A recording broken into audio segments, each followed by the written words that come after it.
Sebelum kita melanjutkan acara kita pada hari ini, izinkan saya untuk memandu foto bersama terlebih dahulu. Kepada Bapak Ibu dan juga rekan-rekan mahasiswa dimohon untuk mengaktifkan fotonya.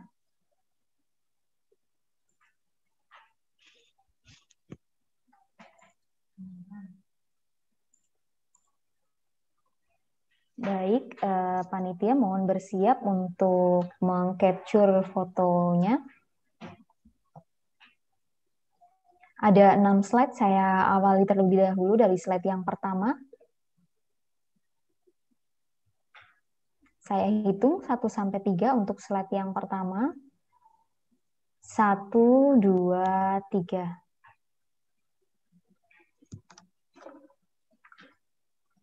Baik, untuk selanjutnya yaitu slide yang kedua. Saya hitung 1, 2, 3.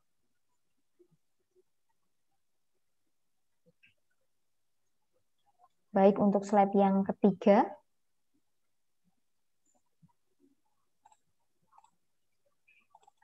Saya hitung 1, 2, 3.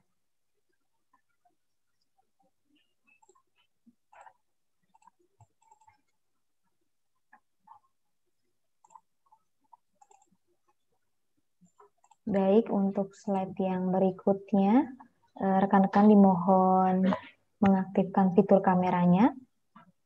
Saya hitung 1, 2, 3.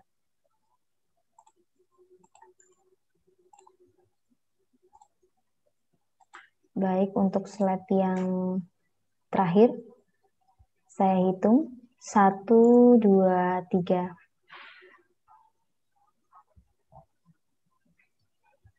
Baik, terima kasih Bapak Ibu hadirin dan juga rekan-rekan sekalian. Marilah kita membuka acara pada hari ini dengan membaca basmalah bersama bagi yang muslim dan bagi yang non-muslim silakan menyesuaikan. Bismillahirrahmanirrahim. Semoga acara pada hari ini dapat bermanfaat dan berjalan dengan lancar. Untuk selanjutnya yaitu kita memasuki acara inti, akan dibacakan terlebih dahulu. Moderator CV-nya akan dibacakan oleh Mbak Karina. Kepada Mbak Karina kami persilahkan. Ya, terima kasih kepada Mbak Siwi. Saya akan membacakan CV moderator kita pada acara hari ini yaitu Ibu Dwita Darmawanti. Ibu Dwita Darmawanti adalah seorang dosen di jurusan manajemen di Fakultas Ekonomi dan Bisnis Universitas Jenderal Sudirman. Beliau juga adalah Kepala Laboratorium Pengembangan Karir dan Pusat Alumni FEB Unsud. Pendidikan beliau adalah di SD Beluk 1 Bayat, Klaten, kemudian SMP-nya di SMP Negeri 1 Bayat, Klaten, serta di SMA Negeri 2 Klaten. Kemudian beliau menempuh pendidikan Universitas S1 di Fakultas Ekonomi Unsud tahun 1998, jurusan manajemen. Dilanjutkan dengan S2 di Fakultas Ekonomi UNER tahun 2001 pada jurusan ilmu manajemen. Dan dilanjutkan dengan S3 di Fakultas Ekonomika dan Bisnis Universitas Gadjah Mada pada tahun 2017 dengan major di manajemen. Beliau banyak melakukan penelitian di bidang perilaku organisasional SDM, antara lain dengan tema kepribadian, etika kerja Islami, konflik dalam grup, kreativitas, manajemen konflik, kecerdasan emosional, dan kepuasan karyawan. Beliau juga banyak melakukan penelitian di bidang pengelolaan zakat, infak, dan sedekah, antara lain manajemen strategi, kepuasan mustahik, potensi dan realisasi pengumpulan zakat. Beliau juga banyak melakukan pengabdian pada pengelolaan manajemen UKM Batik, serta salah satu tim penggerak PKK RT1 RW 7, Sumampir, Purwokerto Utara. Beliau memiliki Certified Professional Coach atau CPC, dan teman-teman dapat menghubungi beliau di media sosial beliau, di LinkedIn dan di Instagram Dwita Darmawanti, serta di Facebook Dwita Darmawanti Sumarti. Selanjutnya kita akan memasuki acara inti yaitu materi dari narasumber. Silakan kepada moderator saya serahkan.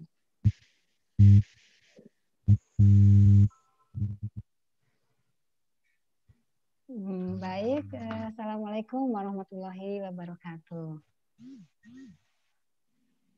Sebelumnya apakah suara saya bisa cukup jelas didengarkan? Bisa didengarkan? Jelas ya? Bisa, Oke, alhamdulillah, terima kasih banyak. Baik, bismillahirrahmanirrahim. Alhamdulillahirabbil alamin wassalatu wassalamu ala asrofil anbiya'i wal mursalin wa ala alihi washabihi ajmain. Rabbi shrah li sadri wa yassir li amri wahlul 'uqdatam min lisani yafqahu qawli. Baik, alhamdulillah hari ini kita ketemu ya dengan mahasiswa baru. Mungkin ini adalah pertemuan yang pertama ya dengan saya dan juga teman-teman dari Lab Kalir. Alhamdulillah di waktu yang break minggu ini ya teman-teman masih berkenan untuk meluangkan waktunya belajar bersama dengan kami untuk mendapatkan ilmu yang bermanfaat ya. Alhamdulillah hari ini sudah bergabung di Zoom itu ada 147 dan banyak lagi yang sebenarnya sudah mendaftar tapi mungkin belum bisa bergabung di sini. Ada Mas Wahdan Asar ya, ada Mas Nur ya, ini ada Mas S2 ternyata ya, Mas Allah Mas Nur. Ada Mas Fajar Faisal, terima kasih kehadirannya. Ada Mbak Safira, ada Mbak Amelia Grandis ya, ada Mbak Serlina dan Mas Gali dan juga banyak lagi yang mungkin tidak bisa saya berikan satu persatu. Terima kasih banyak sudah bergabung di acara hari ini dan insya Allah ini acara akan memberikan manfaat yang banyak untuk kita semua. Ya, kemudian juga saya sampaikan terima kasih banyak kepada dua narasumber kita yang luar biasa hari ini. Di tengah kesibukan beliau yang sangat padat masih berkenan untuk sharing-sharing dengan kita semua. Saya sapa dulu ini ada Pak Dr. Ratno Purnomo MSI. Assalamualaikum Pak Ano. Assalamualaikum warahmatullahi wabarakatuh. Gimana sehat Bu Dwita? Alhamdulillah sehat nih, semangat Ya. Pak Ano. Saya senang kalau ketemu Bu Dwita, ini orang paling kaya sedunia. Alhamdulillah. Ya. Jadi karena begitu, namanya Dwita, ya duit. duit terus ya Pak ya, benar Pak. Jadi ingat duit, ingat saya ya Pak Ano ya. Terima kasih Pak Ano. Ini Pak Ano ini sangat sibuk ya teman-teman. Jadi tapi masih mau meluangkan waktunya untuk hari ini dengan kita. Terima kasih ya Pak Ano. Oke, kemudian saya sampai yang kedua, teman kita juga yang luar biasa ada Mas Rahmat. Assalamualaikum Mas Rahmat. Waalaikumsalam Ibu. Gimana kabar, sehat Ibu? Alhamdulillah Mas Rahmat. Ini Mas Rahmat ini luar biasa ya. Jadi beliau adalah alumni kita tahun 2005 dan ini sengaja kita paksa ya untuk bisa sharing-sharing dengan kita hari ini. Enggak Bu, enggak dipaksa. Iya ya, maaf. Jadi Mas Rahmat ini saya itu baru tahu kalau ternyata namanya itu dulu saya tahunya adalah Mas Rahmat pakai D gitu ya. Dari Pak WD1 itu namanya Pak ini Mas yang dari luar pulau katanya. Oh ternyata dari Medan ya Mas ya Allah, ini jauh sekali. Ternyata nama itu nama beken ya Mas Rahmat ya. Iya, kalau pakai D itu sebenarnya karena kalau di beberapa aplikasi ataupun mendaftar sesuatu kan harus pakai dua nama ya Bu. Sementara gitu. nama saya satu kan gitu, Rahmat aja gitu. Oh gitu. Tambahin SE nanti sombong katanya. Ya udah. gitu. Karena saya Rahmatnya unik nggak pakai T, pakai D ya akhirnya saya modifikasi aja jadi Rahmat pakai D. Oh, salah gitu ceritanya ya. Baik, nanti mungkin Mas Rahmat bisa sharing-sharing ya dengan teman-teman mahasiswa semester 1 terutama ya. Ada salam dari Bu Siti Julaiha, Mas Rahmat. Oh iya, salam balik buat beliau Ibu. Oh iya gitu ya, jadi sangat berkesan sama Bu Siti. Baik teman-teman mahasiswa, tadi kan sudah disampaikan oleh Mbak Monika terkait dengan tujuan diadakan pelatihan, bukan pelatihan ya, sharing session ini. Jadi tadi teman-teman alhamdulillah selamat sudah masuk di FEB Unsut ya. Jadi bagi sebagian teman-teman di luar sana itu masuk di FEB itu mungkin belum terlaksana ya, mereka ingin jadi mahasiswa atau bahkan di FEB Unsut tapi takdir belum mempertemukan mereka untuk masuk di sini. Nah jadi tetapi sebagian mahasiswa mungkin belum merasa tune in ya, ternyata jadi mahasiswa itu nggak sama saat kita dengan ketika saat jadi mahasiswa ketika SMA gitu ya. Semuanya masih dibimbing oleh guru-guru, ternyata saat jadi mahasiswa Anda dituntut untuk lebih mandiri kan gitu ya. Nah ini nanti di sini kita akan bahas nih setelah jadi mahasiswa nih terus ngapain nih kan gitu ya. Oke, nah kemudian di balik itu tadi juga disampaikan ternyata jadi ada mungkin dikatakan bahwa masuk di FEB itu bukan pilihannya gitu ya, salah jurusan mungkin ya, atau ada alasan yang lain. Baik, untuk mengetahui hal itu kita akan coba nih teman-teman, di ruang chat kita akan menggunakan polling dulu ya, di chat room itu ada disampaikan ada Menti ya, silahkan teman-teman klik di situ, kemudian di sana ada 2 pertanyaan, silahkan dijawab ya. Oke, silahkan teman-teman, silahkan dibuka ke linknya ya, ada 2 pertanyaan di sana yang silakan untuk dijawab langsung ya. Oke, kita nanti akan tahu. Jadi teman-teman di sini itu sebenarnya mana nih ya? Apakah memang keinginan sendiri atau karena orang tua yang memaksa harus di sini, nggak boleh jauh-jauh mungkin ya? Atau karena nggak ada pilihan lain gitu. Oke ya, silahkan diklik ya menti.com-nya.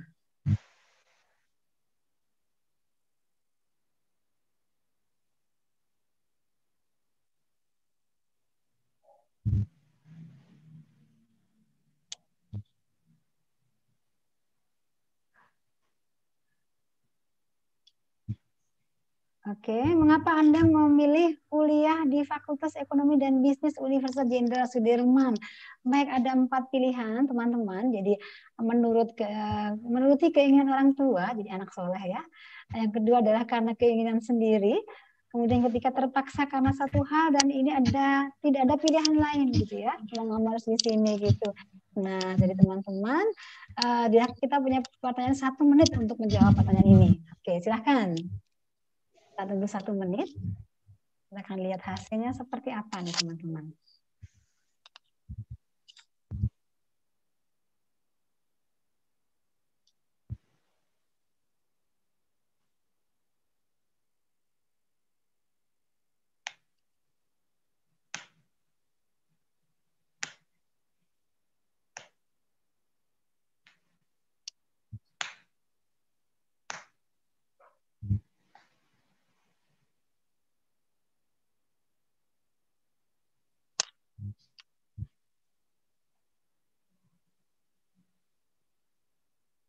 Baik.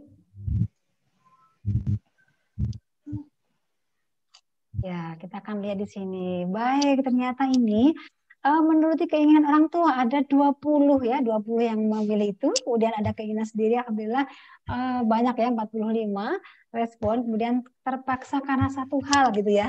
Nanti kita bisa ulik lagi nih, satu hal itu apa gitu kan ya. Dan yang 7 orang menjawab karena tidak ada pilihan lain. Oke, baik ya. Ini faktanya ya, baik. Apakah bisa dilanjutkan ke pertanyaan kedua? Atau kita tunggu? Baik ya, tadi sudah ada gambarannya. Kita akan ke pertanyaan kedua. Apa harapan Anda setelah mengikuti acara sharing session ini? Silahkan dijawab teman-teman.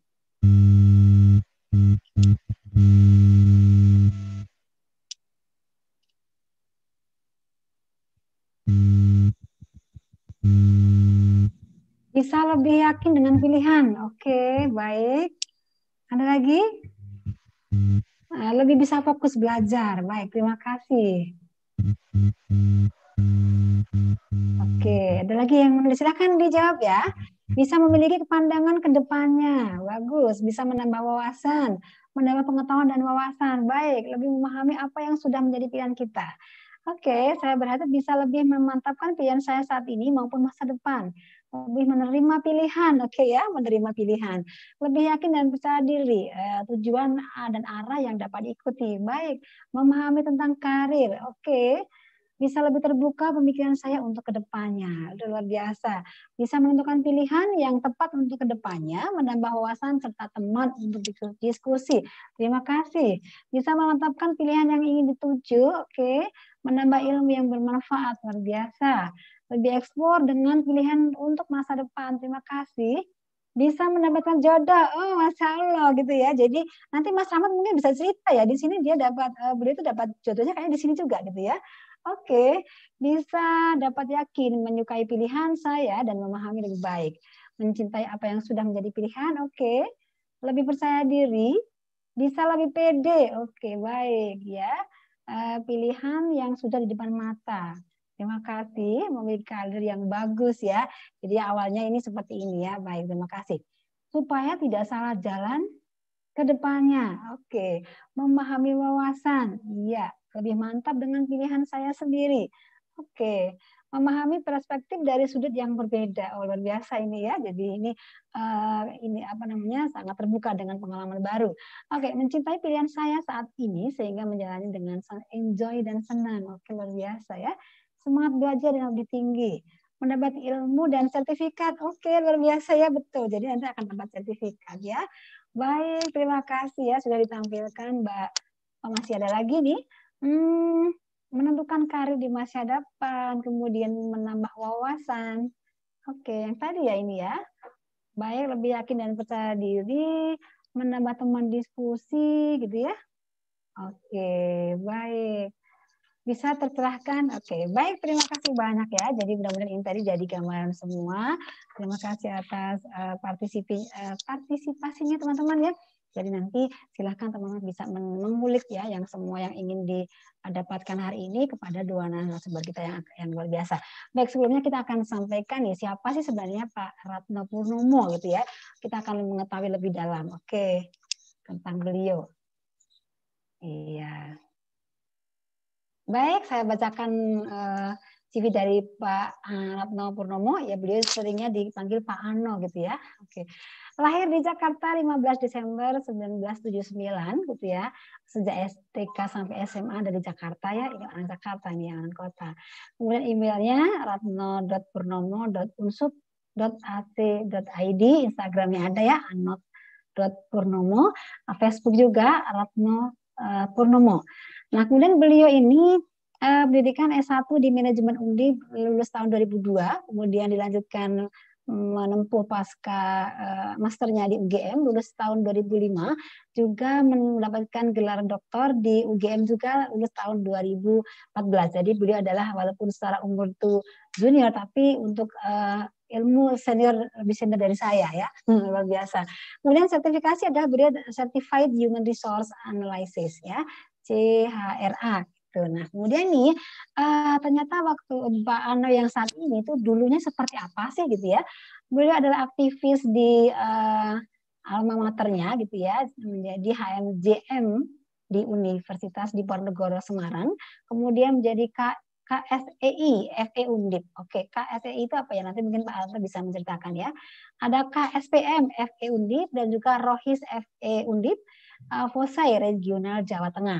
Kemudian juga menjadi anggota atau mungkin ada di Himpunan Mahasiswa Islam, HMI, Himpas, UGM juga. Luar biasa ya, jadi sangat aktif di organisasi. Berikutnya adalah concern dan juga interest beliau. Ada yang pertama ada di manajemen sumber daya manusia, kemudian perilaku organisasional, manajemen lintas budaya, dan juga hubungan industrial. Dan apa saja aktivitasnya beliau hari ini? Adalah ketua jurusan manajemen FEB Unsud ya teman-teman. Saya kira sudah pernah ketemu ya waktu awal-awal jadi mahasiswa baru, sudah perkenalan. Kemudian ketua Quality Assurance FEB Unsud ya, jamu beliau sudah bertahun-tahun di sana. Juga panitia seleksi direktur di BUMD. Oke, kemudian tim ahli naskah akademik, konsultan survei BUMN dan BURD, Dewan Pengupahan Daerah, dan juga anggota Senat Fakultas Ekonomi Bisnis Unsud. Luar biasa ya, Masya Allah, ini prestasinya banyak sekali. Oke, tidak lama lagi sekarang kita akan berikan kesempatan kepada Pak Ratno Purnomo untuk sharing hari ini. Silakan Pak Ano, waktu dan layar untuk Bapak, silakan. Terima kasih Bu Duita. Assalamualaikum warahmatullahi wabarakatuh. Waalaikumsalam warahmatullahi wabarakatuh. Wassalamualaikum Rasulillah. Oh, saya kira Pak ini Mas Rahmat dulu kirain. Mas Rahmat ini. Ya, balik kampung dia. Balik kampung benar. Iya. Oke, baik. Nanti 20 menit ya Pak Ano ya. Nanti kita bisa sharing-sharing. Silakan. Berapa? 20 menit? 20 menit Pak Ano. Oh, biar nanti kita 5 menit aja. Jangan.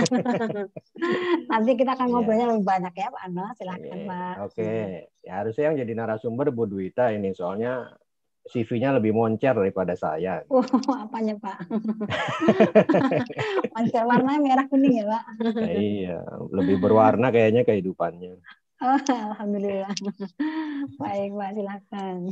Oke. Baik Mas-mas, Mbak-mbak sekalian, Bapak Ibu, saya akan share beberapa hal yang terkait dengan topik pada hari ini. Topiknya lumayan unik ya Bu Duita ya. Jadi kalau Iya benar tentang Pak. pilihan-pilihan Cinta-cinta itu Pak. memang ya pilihan-pilihan cinta-cinta itu memang kita harus hidup ini adalah memilih sebenarnya kan. Saya kira juga Mas Rahmat juga nanti cerita banyak ya. Memilih dari sekian banyak penggemarnya Mas Rahmat kemudian jadi satu pendamping hidup itu kan susah itu Mas Rahmat itu. Ya, the future is now. Jadi memang masa depan kita itu kita tentukan sekarang ya, dengan tanpa mendahului takdir. Ya. Maksudnya adalah berkaitan dengan skill, knowledge, kapabilitas ya, mas-mas mbak mahasiswa baru sekalian. Kita pernah ketemu dulu di penerimaan mahasiswa baru dulu ya, PKKMB, saya juga sampaikan. Dan ini adalah pilihan yang tepat kita berada di sini. Saya pun juga seperti itu memilih. Kalau lihat CV saya itu kan juga sebenarnya itu efek dari pilihan-pilihan zaman dulu gitu ya. Contohnya adalah waktu SMA dulu tuh saya sombong dikit lah. Saya tuh masuk di Undip itu kan nggak pakai tes gitu ya, karena dulu ada jalur PMDK gitu kan. PMDK kan susah zaman dulu, ya sok pinter nih kita.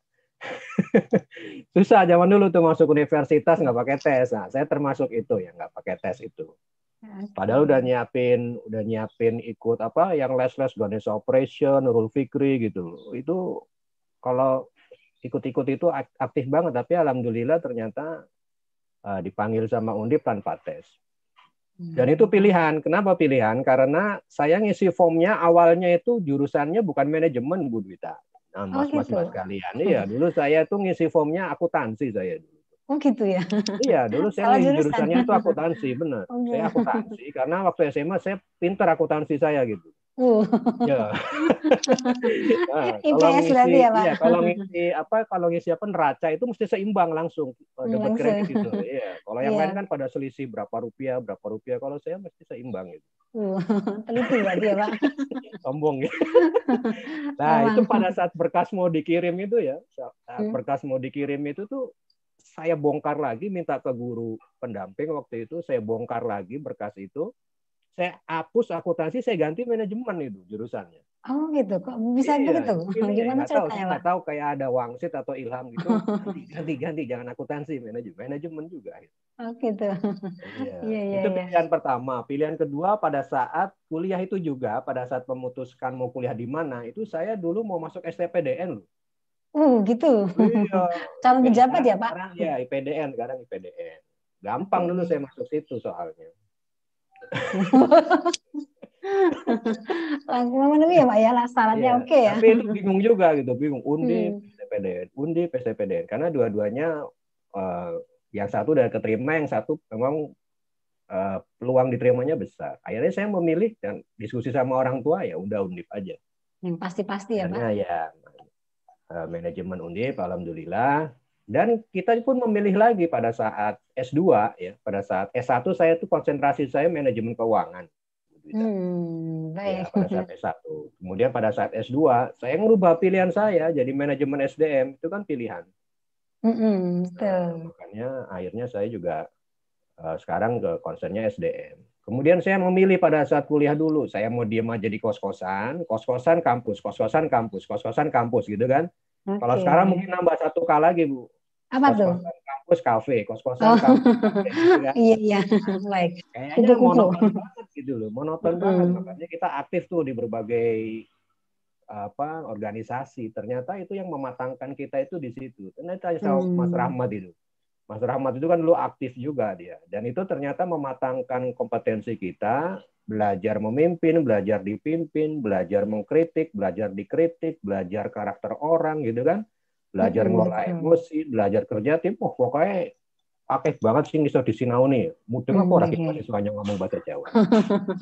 Paham lah insyaallah. Jadi gue orang Jakarta tapi kan orang tua orang Korea. Oh iya.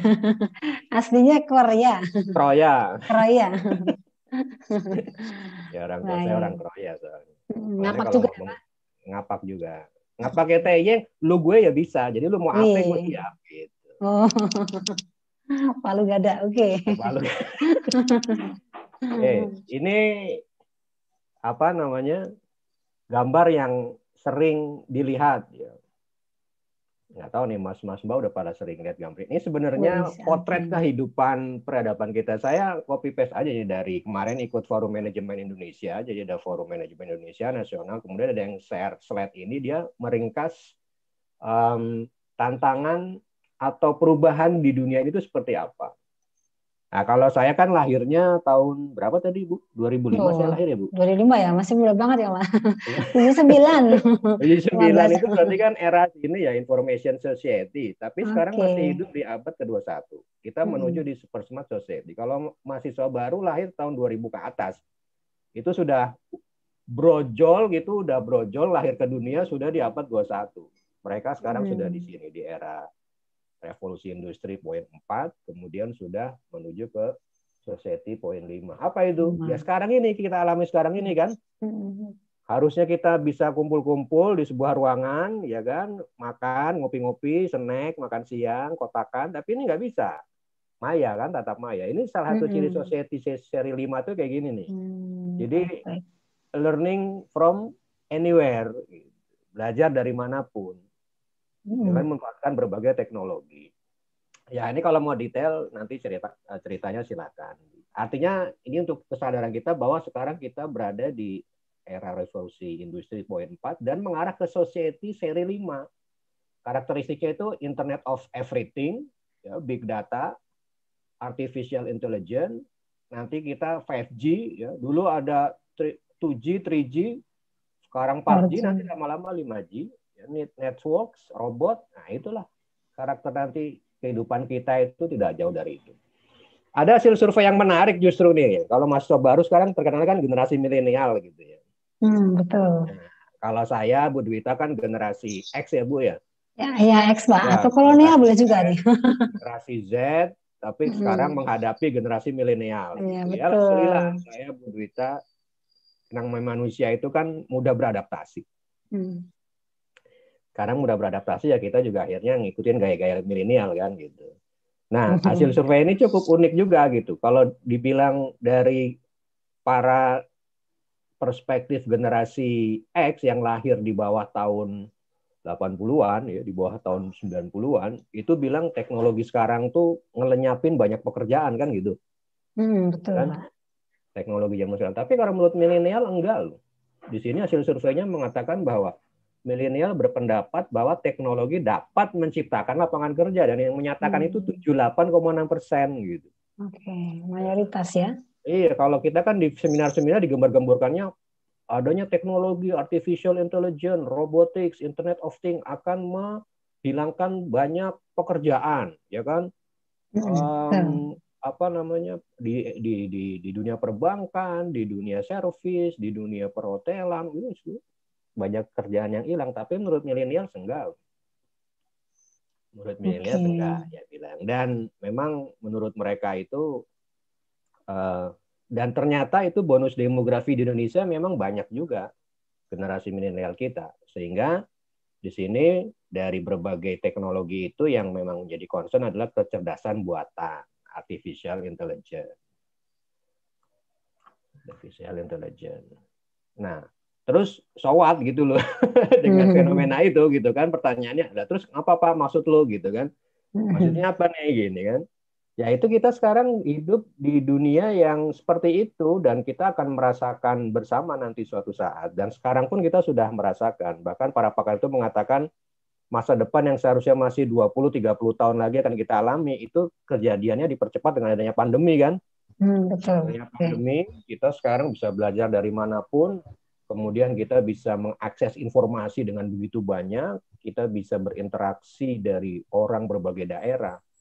Begitu juga di dunia pekerjaan yang namanya teknologi itu luar biasa. Ya. Bahkan sekarang mungkin Berita pernah nonton videonya, seleksi itu pakai artificial intelligence, diukur mimik wajahnya gitu ya. Orang ini optimis apa pesimis tuh bisa artificial intelligence. Bisa ya? Luar biasa ya. Apa perlu juga diuji coba di sini? Oh, kayaknya bagus juga ya Pak. Kalau kayak Pak Warno nih gimana? Gitu. Baik.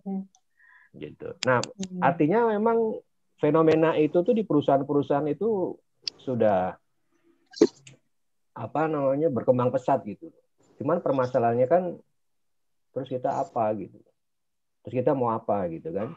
Nah, kalau di Harvard Business Review itu adalah sebuah majalah internasional yang cukup populer di dunia bisnis, ya. Bacaan-bacaan juga para eksekutif-eksekutif di perusahaan, itu menggambarkan bahwa yang namanya perusahaan-perusahaan sekarang tuh memang bergerak harus cepat, mengalami krisis, harus mengambil keputusan dengan cepat, kemudian didrive oleh berbagai teknologi. Jadi teknologinya luar biasa canggih gitu ya.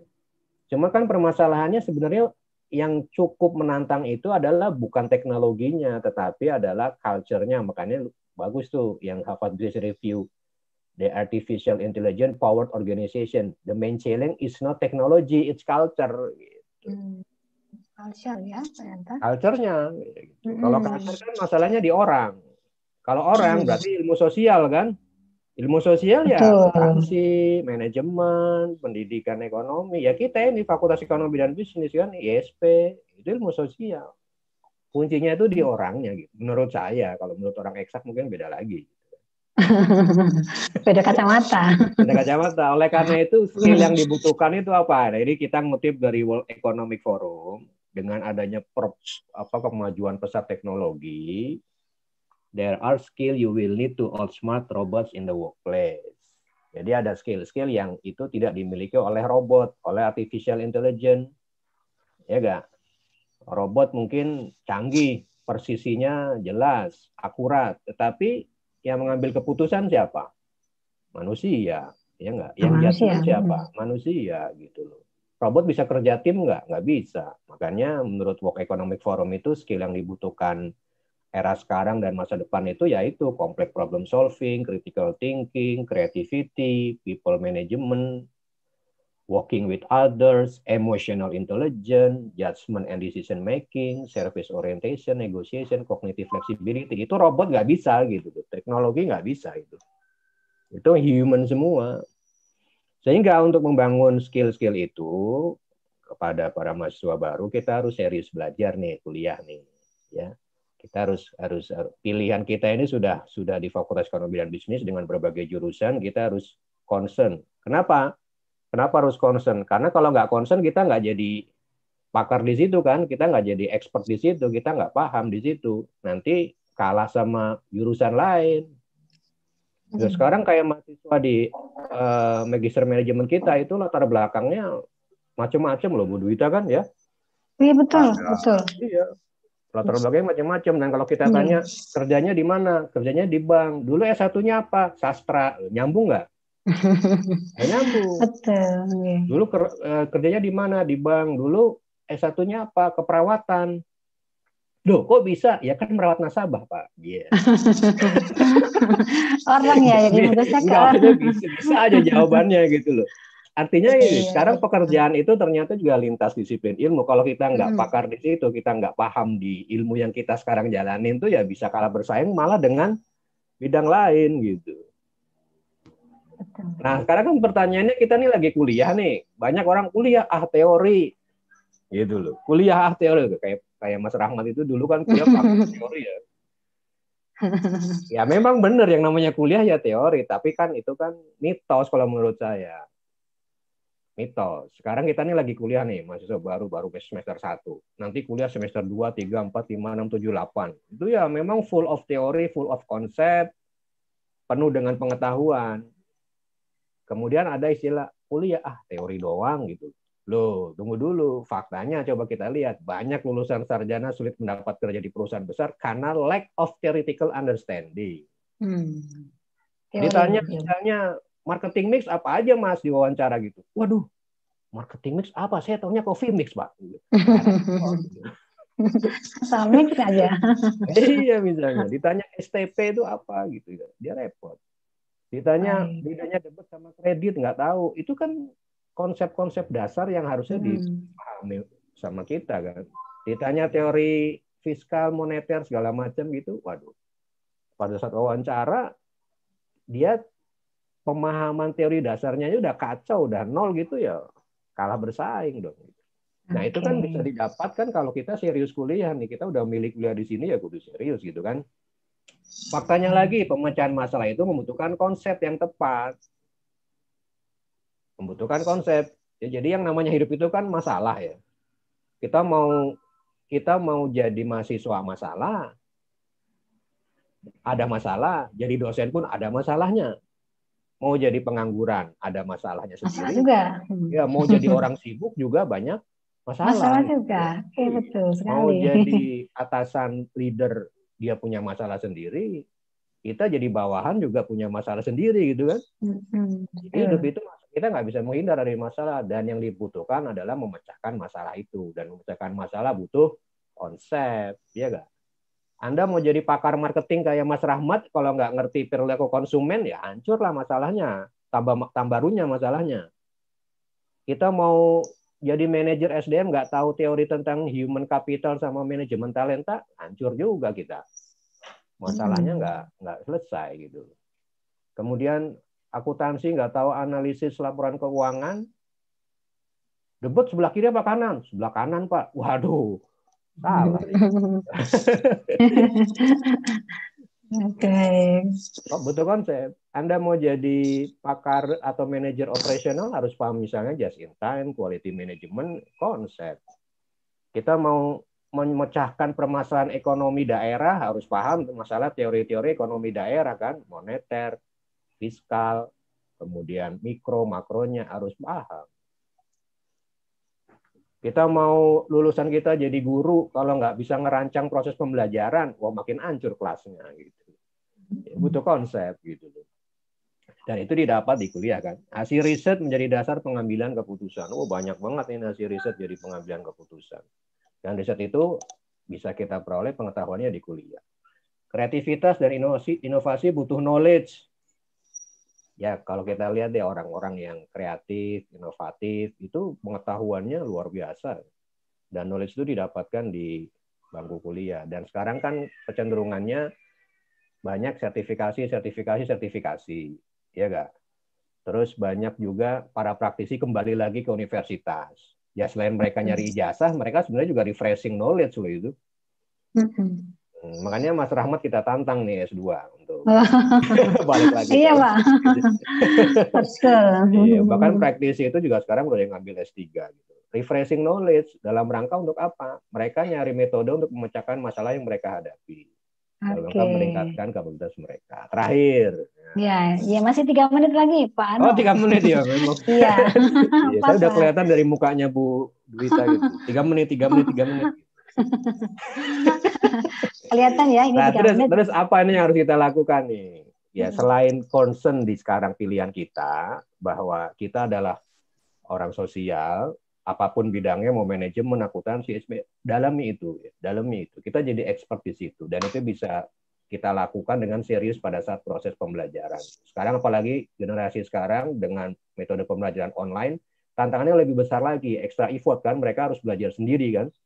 Mereka harus belajar sendiri. Itu memang nanti saya yakin kalau dilewati hasilnya luar biasa gitu. Self learning, kondisinya sekarang ya. Jadi mereka pahamnya itu original, wah, luar biasa nanti hasilnya. Suksesnya luar biasa. Tapi itu butuh passion. Ya.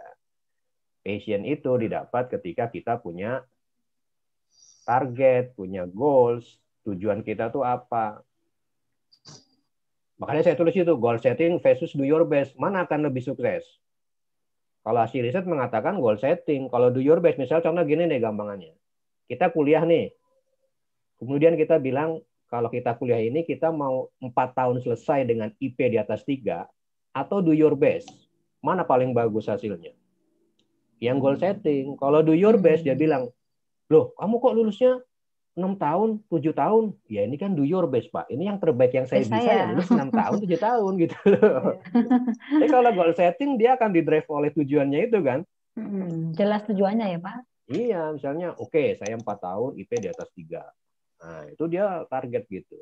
Sehingga untuk memunculkan passion itu, setting your goals, pasang target, tapi tidak hanya pasang target, kuasai bidang ilmu yang sekarang kita concern di situ, manajemen, akuntansi, pendidikan ekonomi, ya, ISP, studi pembangunan, dan yang lainnya.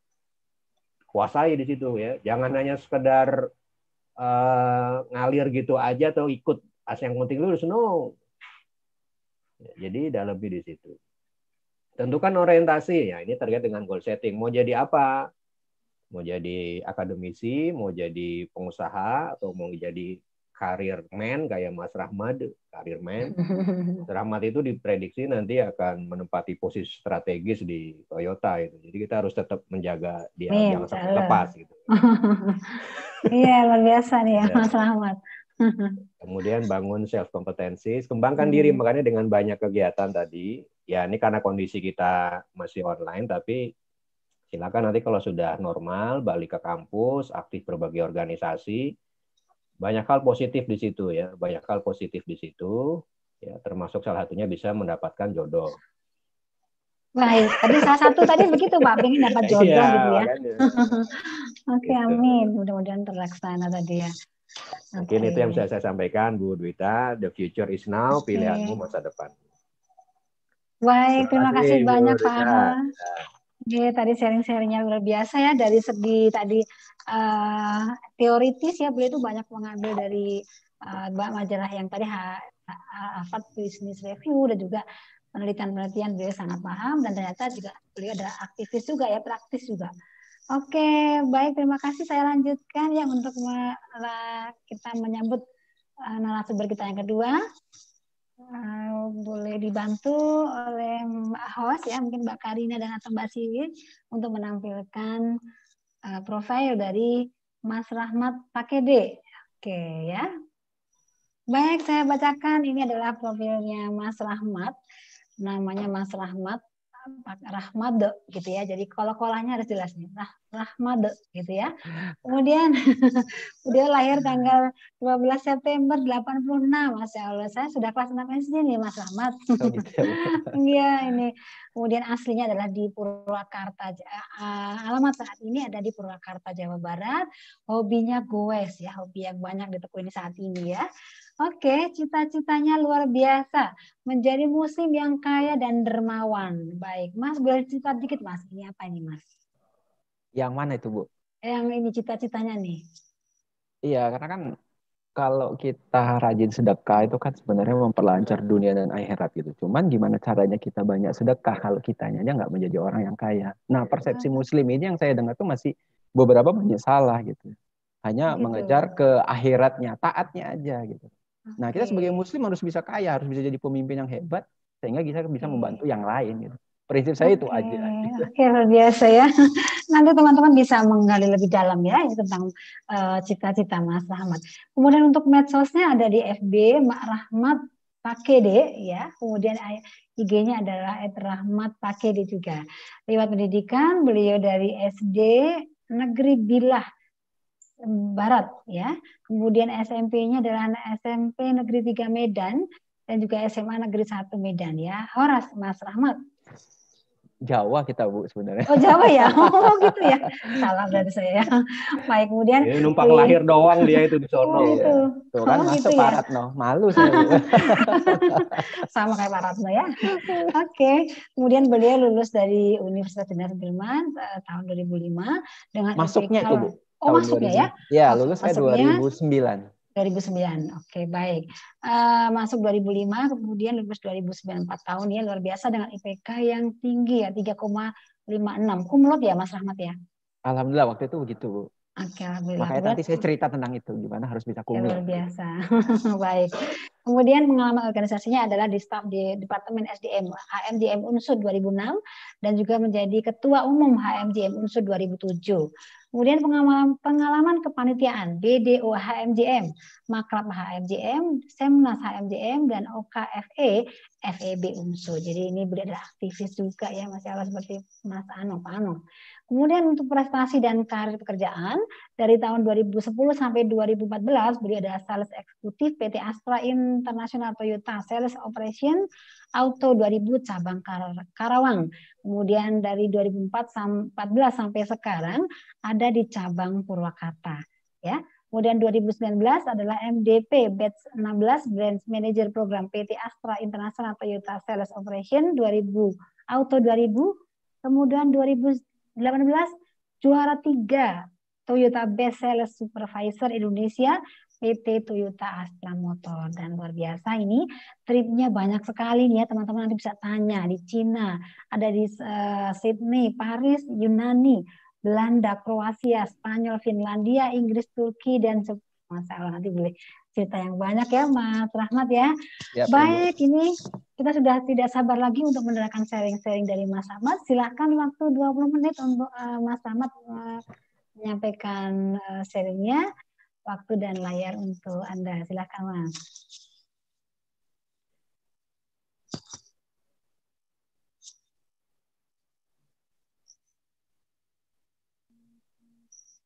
Oke, Assalamualaikum warahmatullahi wabarakatuh. Waalaikumsalam warahmatullahi wabarakatuh. Suaranya jelas ya, Bu? Jelas, Mas. Jenis. Alhamdulillah. Alhamdulillah. Pak Ratno jelas ya, Pak? Alhamdulillah, alhamdulillah. Ya kalau Pak Ratno sih jelas, saya yang nggak jelas kayaknya benar. Nggak jelas aja, nggak jelas aja kayak Nggak gini jelas ya, aja, nggak jelas aja bisa kumlot ya, apalagi. Iya benar. Apalagi. Sekarang udah nggak shiny. Dulu kan ada kumlot waktu mahasiswa. Sekarang sih agak shine gitu ya, Pak, agak bersinar gitu. Oh gitu ya, malah agak shine ya. Pak Ratno dulu deket saya itu agak geli-geli gimana, Bu, gitu kalau dulu. Oh gitu ya. Kalau sekarang sih tetap geli Luar karena kan biasa. jauh jadi aman. Iya, luar biasa Rahmat itu. Ini gimana nih gelinya nih? Ya, sebelumnya terima kasih nih Bu, saya merasa bangga banget, senang gitu ya bisa diundang di sini gitu.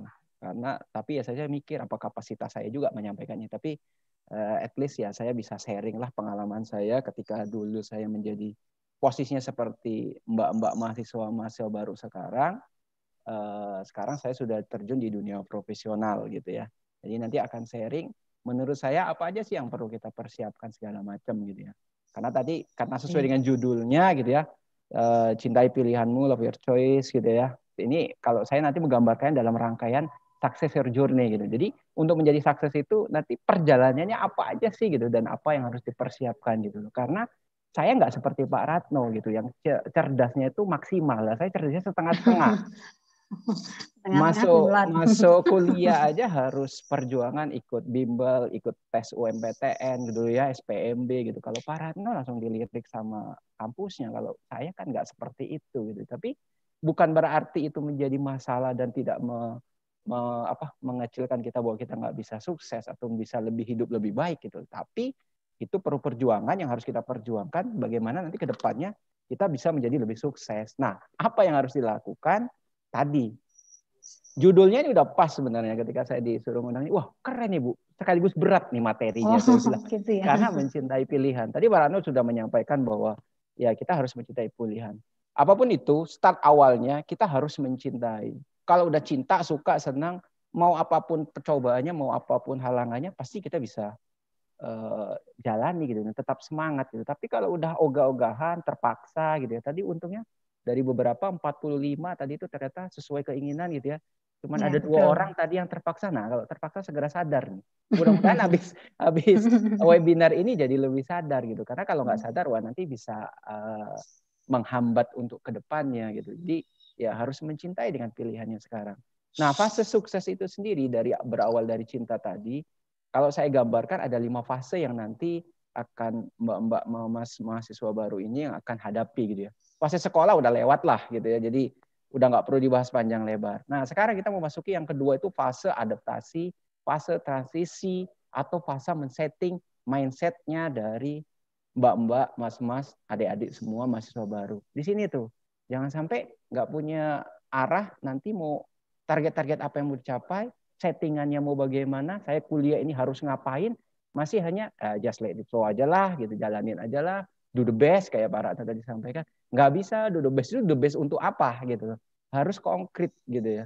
Harus terukur, measurable-nya jelas, gitu. Mau the best terbaiknya itu jadi apa, gitu ya. Nah, nanti fase adaptasi ini yang harus di-setting di awal kali oleh teman-teman semua, oleh adik-adik semua. Nah, dari 5 fase, fase ketiga itu adalah fase pengembangan diri. Nah, fase pengembangan diri ini adalah fase yang akan dijalanin ya tergantung lulusnya ya. Tapi rata-rata mungkin 3,5 sampai 4 tahun tuh anak ekonomi harusnya itu hal yang lumrah bisa dicapai ya. Nah, selama 3,5 sampai 4 tahun ini bagaimana adik-adik semua itu bisa mengembangkan dirinya menjadi pribadi yang berkualitas, saya ngomongnya di sini gitu. Jadi Kalau hanya tadi nggak punya rasa cinta, hanya menjalani saja, udahlah ikutin aja lah. Disuruh emak, itu suruh babe belajar, ya udah belajar aja di sini. Ikut duduk di kelas, duduk ambil posisi kursi di belakang.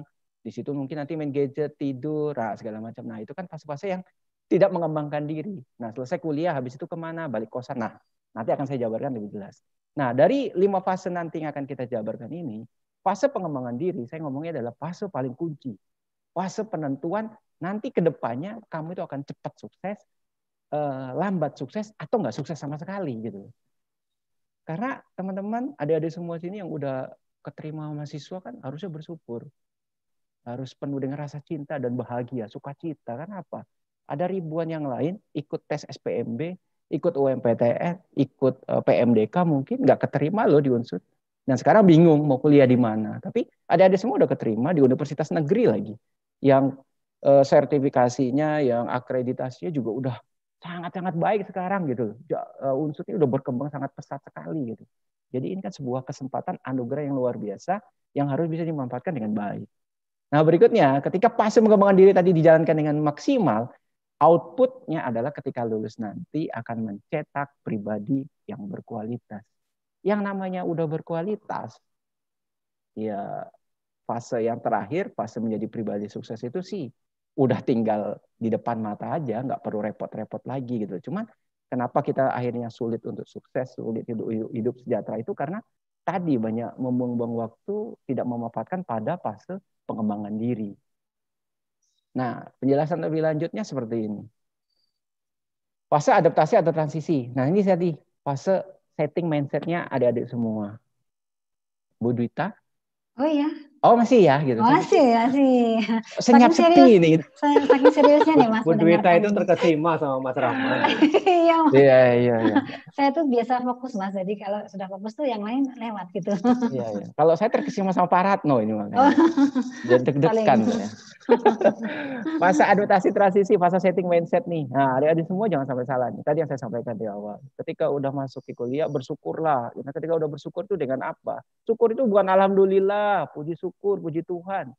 Itu sih lisan, perlu tindakan action yang nyata gitu. Itu yang namanya bersyukur.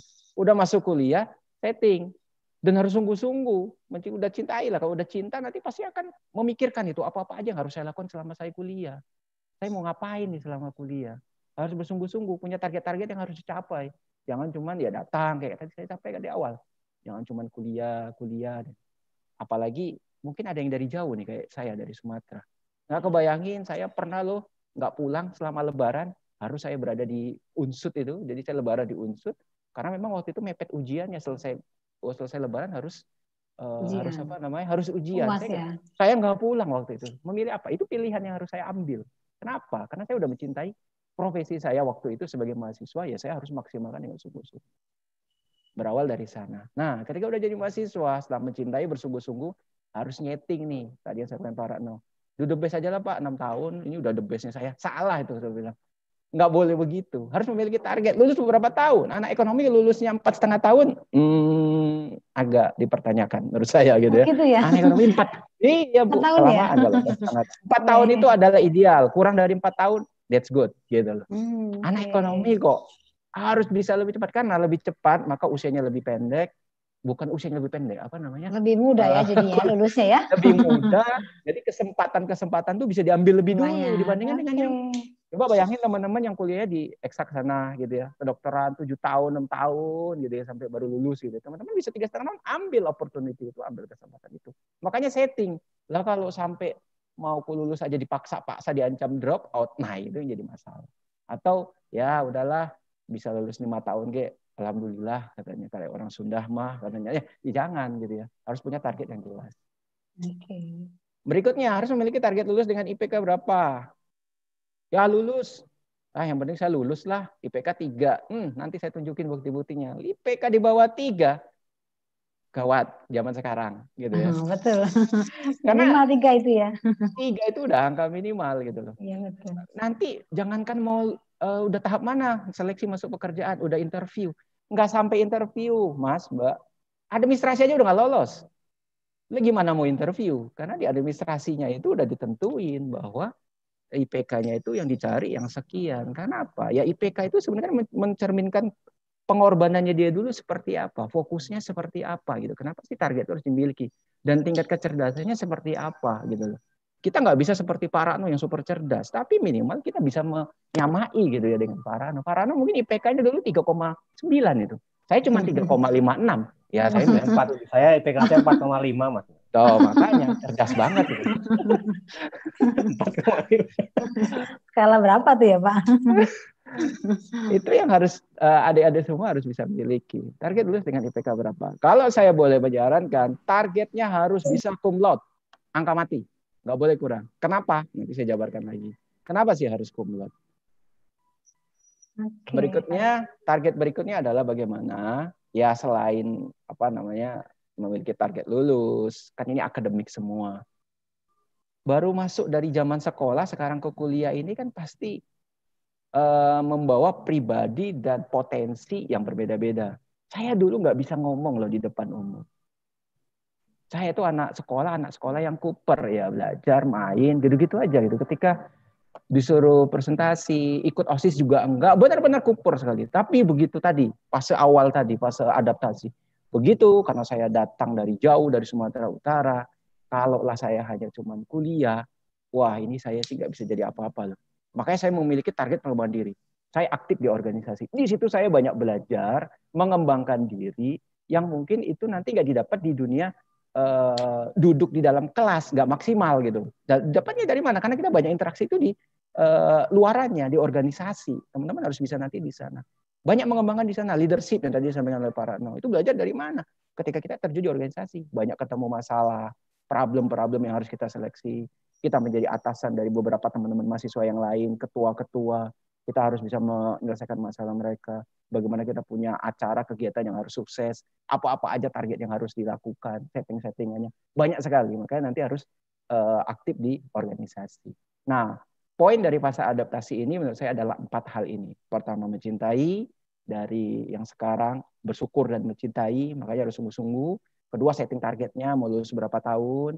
Yang berikutnya, yang ketiganya itu setting juga. IPK-nya harus berapa. Kalau saya boleh saran, minimal 3,5. Berarti cum laude gitu ya. Luar biasa ini targetnya. Nah, yang keempat harus memiliki target pengembangan diri. Jangan cuma nanti IPK cum laude, tapi disuruh ngomong masih gelagapan. Nah, itu yang salah. Nanti nggak akan jadi berkembang atau sukses dengan cepat juga. Ya, saya bukan melampauin takdirnya teman-teman, adik-adik semua atau takdirnya Tuhan, enggak gitu. Cuman ini berdasarkan experience saya, pengalaman saya gitu ya. Saya ceritanya murni, kalau ada kesalahan yaitu murni dari saya. Cuman ini berdasarkan true story-nya saya sendiri. Nah, yang berikut ini adalah fase yang paling penting, yaitu fase pengembangan diri. Nah, fase pengembangan diri ini adalah fase bagaimana kita semua, lanjutan dari fase tadi yang sudah mempunyai pilihan dan sangat mencintai, mencetak pribadi yang berkualitas. Caranya bagaimana?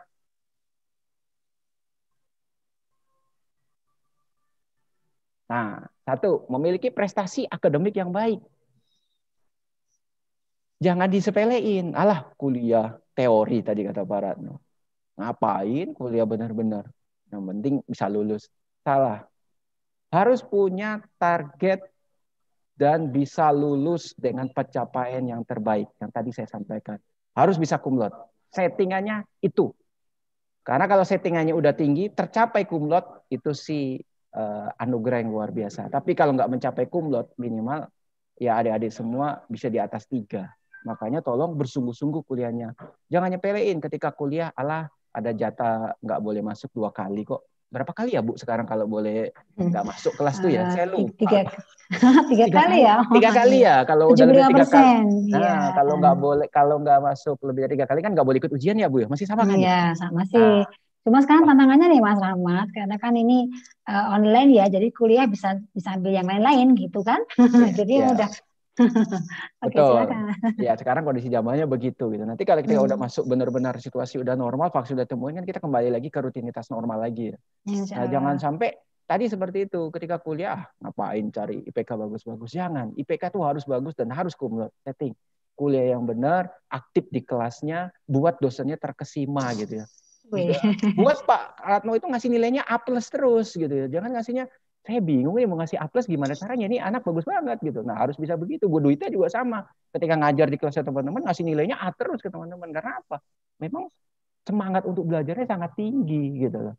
Jadi jangan sampai ngajar akademiknya di nomor 2 karena teori buat apa gitu. Yang penting lulus lah gitu. Salah ya. Jadi pastikan setting akademiknya harus bisa cum laude. Yang kedua, nah jadul Pak, masa bahasa Inggris? Jangan salah. Nanti teman-teman akan lihat gitu ya. Ini yang mahasiswa baru yang udah TOEFL-nya bagus 500. Nah, itu bekal yang udah kalian pegang. Jadi nggak perlu bersusah payah nih.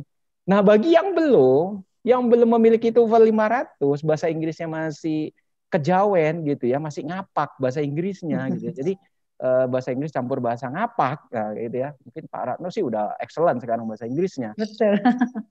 Itu sih teman-teman harus bisa kejar loh kemampuan bahasa Inggrisnya. Karena nanti akan saya tunjukin bahwa perusahaan-perusahaan besar itu selalu mensyaratkan minimal TOEFL-nya 500. Jadi selama 3,5-4 tahun belajar di dunia perkampusan ini, tolong bahasa Inggrisnya dipelajari juga. Karena kan jadi mahasiswa waktunya banyak sekali kosongnya. 3 SKS 1,5 jam ya Bu? 3 SKS itu berarti iya betul 3 kali 50 menit. 3 kali 50 menit ya, kurang lebih 1,5 jam. Habis itu betul. selesai hari Selasa cuma 1 mata kuliah. Pendidikan apa gitu ya, teori dasar akuntansi 3 SKS. Habis itu kemana? Nah, itu isi waktunya dengan cara-cara mengembangkan diri gitu ya. Termasuk bahasa Inggris ini. Kalau memang harus ambil kursus, ambil. Atau ikut organisasi yang menaungi itu. Di kita itu ada SEP ya, Students English Forum. SFG ada IFEK ya Pak Ratno ya. Sekarang namanya IFEK itu dari lab bahasa ada juga Mas sekarang. Nah, ikut tuh. Bagus. Jadi biar rame. Nanti teman-teman akan belajar banyak di sana. Nanti akan kerasa manfaatnya. Yang berikutnya apa yang harus dilakukan? Nah, nih. Udah kuliah, selesai, terus mau kemana? Mau main. Zaman sekarang permainannya apa ya mahasiswa? Kalau zaman saya dulu masih main PlayStation sih. Pak Ratno apa Pak sekarang Pak main? Nongkrong kali ya di kafe ya. Ngopi ya anak mahasiswa zaman sekarang. Hati-hati kalau ngopi di kafe bisa ketemu Pak Ratno. Pak Ratno kan tadi 4K tadi ya, 4K apa 3K? Iya, dulu di kafe. Udah di kafe, ketemu ngapain di sini ya kan bahaya nanti ketemu Pak Ratno. Jadi jangan banyak-banyak di kafe. Aktif lah, selesai kuliah ikut kegiatan-kegiatan kemahasiswaan dan pilih organisasi yang itu sangat menunjang di pengembangan dirimu. Yang wajib itu pasti HIMA, bukan karena saya dulu orang HIMA ya, orang himpunan mahasiswa jurusan manajemen, tapi memang di situ tuh saya merasakan banyak sekali belajar ilmunya. Jadi adik-adik semua harus bisa belajar di sana, aktif di organisasi. Jangan nganggap ngapain organisasi nyita waktu. Saya dulu ketika zaman kuliah, kosan saya itu hanya sebagai tempat tidur. Jadi pagi kuliah, selesai kuliah, saya pasti akan back to secret. Kita di sana. Nanti nyiapin acara-acara yang dibuat untuk 1 tahun ke depan. Apakah itu ada seminar, ataukah ada event kemakraban, atau yang lain-lainnya. Makanya organisasi saya ya memang nggak banyak, tapi kepanitiaan saya itu bisa nyampe belasan dulu itu ikutnya. Banyak sekali, nggak saya sebutin semua di situ. Karena udah lupa kan, udah lama sekali. Nah disitulah saya belajar bagaimana leadership, communication skill, public speaking, confidence level, semuanya diajari di sana. Delegasi, manajerial, sehingga ketika di posisi saya punya anak buah sekarang, komunikasi saya dan saya menyampaikan begini pun jadi gampang untuk dipahami, mudah untuk dimengerti. Karena kalau nggak punya kemampuan itu, kamu pengen jadi leader, ya susah. Anak buah nanti banyak yang protes. Arahnya nggak jelas atasan saya ini gitu loh. Jadi atasan yang nggak berkualitas. Ya repot. Makanya skill itu banyak dilatih di organisasi. Tolong yang masih nggak mau ikut organisasi, dipikirkan ulang kembali. Berarti wajib ya Mas ya ikut organisasi ya? Wajib Bu, sunnah muakkad ini kalau saya. Oke. Baik, masih ada 1 menit lagi nih untuk kita ngobrol. Iya benar, betul. Dan yang terakhir ini adalah kemampuan digital. Karena zamannya sekarang udah digital, adik-adik itu kuasain gitu ya. Medsosnya jangan dipakai cuma hanya medsos doang. Banyak loh yang bisa dikembangkan dari medsos itu. Kemampuan web base-nya, tools digital itu ada Canva, ada KineMaster ya. Itu bisa dibuat, bisa dipelajari dan ditingkatkan skillnya. Karena nanti di dunia kerja itu sangat dibutuhkan sekali. Sehingga ketika 4 hal ini kalau dimiliki oleh adik semua, ini yang nanti akan membentuk adik-adik menjadi lulusan yang berkualitas. Nah, kenapa harus 4 hal tadi? Karena ini, contoh Bank Indonesia. Nah, kalau yang masih ragu kenapa harus di Fakultas Ekonomi, aduh saya salah jurusan. Ekonomi itu paling banyak dibutuhin. Di semua perusahaan tuh butuh sarjana ekonomi. Makanya banyak yang masuk ke sana gitu. Nah, banyak yang masuk di sana, banyak lulusan, persaingannya makin berat. Makanya harus menjadi pribadi yang berkualitas. Makanya tadi ikutin 4 hal tadi. IPK-nya perhatiin untuk masuk Bank Indonesia minimal 3,5. Lah kalau IPK-nya 3, masuk ke sini, administrasi udah nggak lolos. Pasti nggak diterima. Memiliki kemampuan bahasa Inggris bukan 500, Bank Indonesia 550. Berikutnya, poin F, memiliki pengalaman organisasi. Semua butuh hal seperti itu. Jadi kalau nggak dikonsentrasiin, ya sayang. Terus Bank Mandiri, minimal IPK-nya 3. Bahasa Inggrisnya harus bagus. Aktif organisasi juga pasti, karena diperluin. BUMN seperti Taspen misalnya, saya kutip dari Google ya. IPK-nya sama, minimal 3. Lah kalau IPK-nya 2,7 ya udah nggak lolos seleksi administrasi.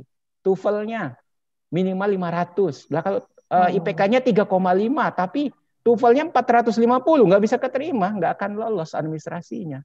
Jadi harus dipenuhi semua kriterianya. Poin 10, memiliki pengalaman organisasi. Dibutuhin orang organisatoris itu. PT Astra yang saya sekarang berdiri sama. Lagi-lagi anak ekonomi dibutuhin semuanya. Pasti aktif di organisasi. Bahasa Inggrisnya nggak ditemuin, Pak. Persyaratannya udah bahasa Inggris. Nggak mungkin dia butuh orang yang nggak pintar bahasa Inggris. Iya, butuh benar. orang yang bahasa Inggris. Gitu. Otomatis ya, Mas. Otomatis ya? Gitu. Iya, betul. Nah, ini terakhir, Bu. Ya, Oke, baik. Silahkan. Tidak bermaksud, setelah tadi memasuki fase-fase tadi, maka menjadi pribadi berkualitas, makanya ketika nanti pun harus memilih pekerjaan, adik-adik itu nggak akan lama menganggur. Nah, syukur dengan saya dulu mengkreat pribadi saya seperti itu, makanya sekarang saya bisa berada di posisi yang sekarang gitu ya. Dan tadi beberapa reward katanya kemarin ada permintaan, Pak foto-fotonya waktu gitu ya. Ini beberapa foto-foto saya waktu di luar negeri. Ya mungkin sedikit orang yang bisa merasakan pergi ke Liga Inggris. Saya sudah nonton pertandingan Manchester City lawan Liverpool waktu itu tahun 2017 skornya 1-1. Saya nonton di Etihad Stadium. Saya sudah bisa mendapatkan itu semua. Bisa pergi ke Inggris. Bisa pergi ke Turki yang Hagia Sophia yang kemarin udah diresmikan jadi masjid kembali. Saya juga udah ke sana. Dan saya kalau liburan ini fotonya ya. Ada. Dan saya kalau liburan selalu ngajak anak dan istri saya gitu karena sebagai mereka udah mengizinkan saya kerja dengan lembur sampai malam ya mereka harus beri apresiasi. Ya ribetnya ya Mas ya kompensasi. Ya trip ke Jepang karena kerja ada sedikit Jepang-Jepangnya ya ini wajib. Jadi inti dari itu semua persiapan. Jadi tolong adik-adik dari sekarang persiapkan dirinya untuk menjadi pribadi yang berkualitas dengan 4 hal tadi yang saya sampaikan di awal. Supaya nanti hanya lebih cerah. Mungkin itu aja yang bisa saya sampaikan Bu Dita. Baik, terima kasih banyak Mas Ahmad sudah berbagi pengalamannya hari ini dan juga semangatnya luar biasa ya.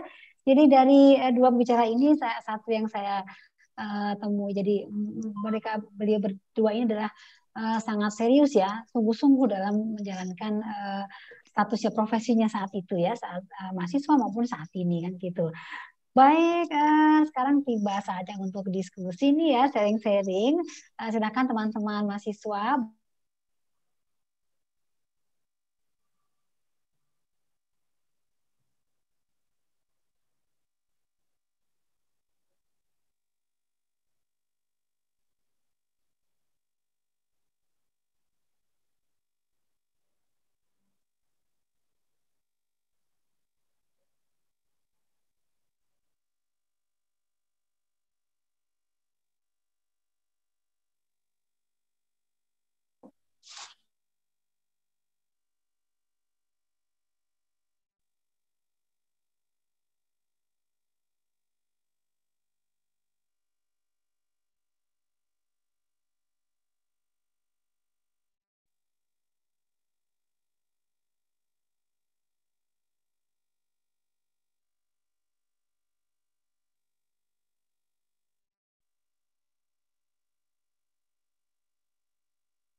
Oke. Baik, mohon maaf ya, tadi ada masalah, ada salah, ada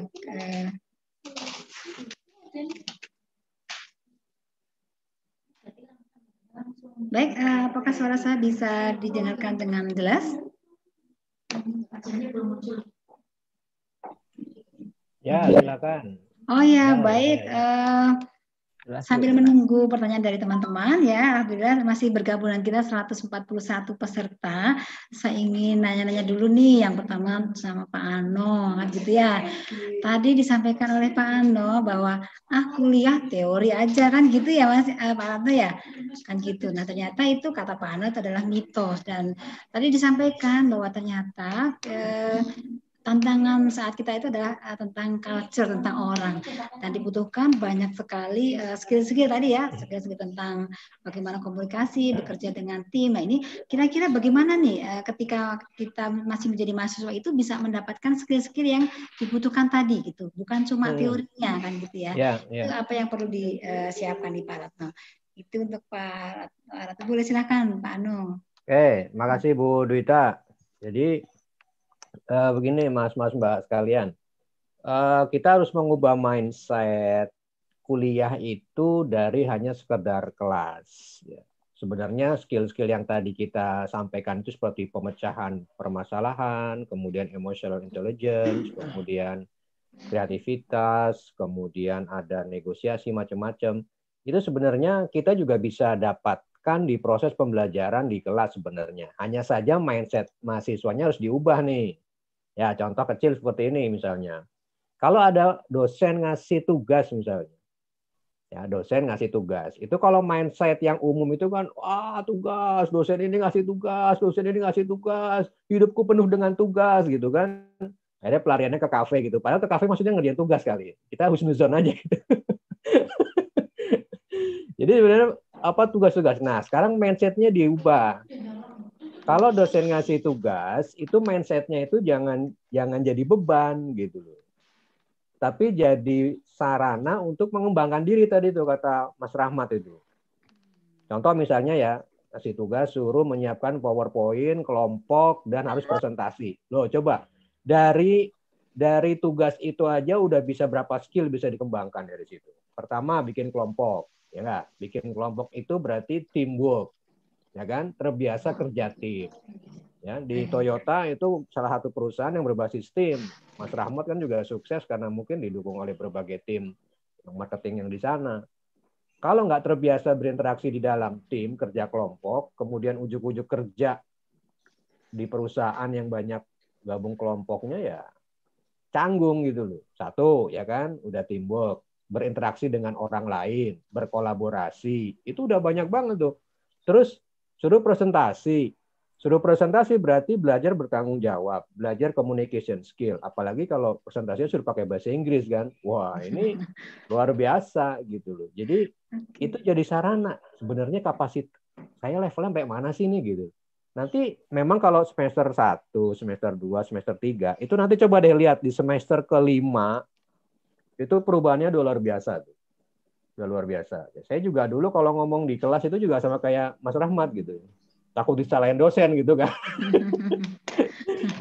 Masih canggung gitu, masih canggung. Tapi nanti udah masuk semester 3, masuk semester 4, masuk semester 5 tuh ya ngomong itu kayak ngalir gitu aja gitu karena udah terbiasa. Communication skill-nya sudah terbentuk dengan sendirinya dengan proses itu. Jadi setidaknya dari satu tugas itu aja kita udah bisa mengembangkan skill luar biasa banyak. Jadi mindset misalnya kalau dosen ngasih tugas itu jangan di-set sebagai beban, tapi dijadikan set sebagai wah aku bisa apa nih dari tugas ini nih. Nah, itu. Peluang ya, Pak ya. Itu, peluang justru. Baik. Nah, ini tantangan lagi nih Pak Ano ya. Jadi kan kita saat ini pandemi ini kan barangkali kita perlu adaptasi ya. Nah, hasil survei dari Bersih nih Pak. Jadi pembelajar milenial itu menggunakan 1% saja waktunya dalam 1 minggu itu untuk belajar gitu. Jadi luar biasa ya teman-teman yang ada di sini itu termasuk yang main hal ini kan gitu ya. Jadi ini salah satu kelebihan mereka di antara pilihan itu memilih untuk mengikuti acara kali ini. Dan kemudian karakter yang lain yang mungkin perlu kita perhatikan itu adalah ketika kita belajar itu, pembelajar milenial itu sangat mudah terdistraksi gitu Pak. Jadi mungkin di teman-teman saat ini ada yang lagi update status mungkin ya, ada yang buka HP gitu ya, atau malah mungkin ketika kuliah itu bisa rebahan atau mungkin tertidur. Nah ini gimana nih Pak? Generasi rebahan gitu ya. Nah, dosennya juga ngajarnya sambil rebahan soalnya. Masa enggak lah. Kan on kamera. Nah itulah makanya mindsetnya kan diubah. Tadi yang dikatakan Mas Rahmat tadi itu ya. Jadi sikap kita terhadap proses itu tergantung target kita. Jadi kalau kita punya target, pastilah kita tidak akan asal-asalan melalui proses itu kan. Ya, apapun metodenya, mau online, mau nanti tatap muka, mau self learning, suruh belajar sendiri dan segala macam, itu kan tergantung orientasi kita. Kalau kita punya target tinggi, nggak mungkinlah kita mengkondisikan proses itu dengan asal-asalan atau hanya dengan bersantai-santai. Kesuksesan tidak mungkin didapat dengan bersantai-santai kan gitu. Nah, sehingga karakter-karakter tadi yang disampaikan Mas Rahmat itu bisa terbentuk kalau memang kita melalui proses itu seriously. Tadi saya bilang kan, learn seriously. Serius itu ya kalau kita kuliah dengan online, oke lah kita nyamannya gimana. Karena setiap orang memang style-nya kan beda-beda nangkep materi nih.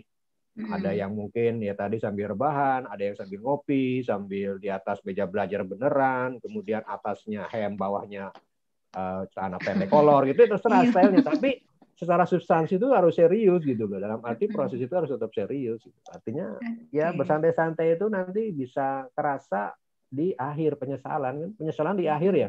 Betul. Tapi ada loh penyesalan yang di awal. Apa itu? Ya kalau datang rapat tepat waktu kan belum pernah datang. Aduh nyesel nih kita datang di awal ya. Itu penyesalan di awal. Iya. Kenapa kasih gitu ya tepat waktu. Iya itu nyesal di awal itu. Kalau di Jepang nanti udah nggak boleh lagi nih ya Mas Rahmat ya. Oke, ya baik terima kasih nih Pak Ano. Baik ini ada beberapa pertanyaan ini. Satu dulu mungkin untuk Mas Rahmat ya. Sambil nanti mungkin teman-teman panitia bisa menyiapkan pertanyaan-pertanyaannya. Untuk Mas Rahmat nih satu aja nih, ada mitos nih Mas, ini benar Pak, mitos atau fakta ya, bahwa seorang aktivis itu biasanya atau banyak yang durasi kuliahnya itu jadi lama gitu kan ya. Nah itu fakta apa mitos tuh Mas? Mitos itu udah jelas jawabannya. Jawabannya nggak perlu dijawab itu Bu. Iya. Atau biar nggak jadi mitos gimana nih Mas? Karena biar nggak jadi fakta, iya sorry. Itu kan statement orang atau mahasiswa yang mencari pembenaran sebenarnya. Gitu. Iya, jadi sebenarnya karena dia nggak mau apa-apa, jadi ngapain ikut organisasi, nanti organisasi saya jadi lama. Sebenarnya dia nggak ikut organisasi juga lama Bu. Gitu lulusnya ya? juga lama. Alasan aja Ibu ya. perhatiin aja juga, kalaupun di survei itu banyak kan justru yang nggak ikut organisasi itu justru yang lama-lama lulusnya loh kalau di survei. Kalau boleh gitu, kalau ada survei mungkin coba dicek Bu. Oh gitu ya, bisa juga. Jadi karena penelitian ya Mas. Ternyata banyak yang nggak cepat lulus itu ternyata dari kalangan yang nggak organisasi juga. Gitu. Nah, tapi untuk menjawab pertanyaan tadi, mitos atau enggak, sama sekali itu tidak benar dan itu adalah mitos. Nah, supaya tidak benar terjadi seperti itu bagaimana? Ya tadi mindsetnya, gitu. Harus punya target.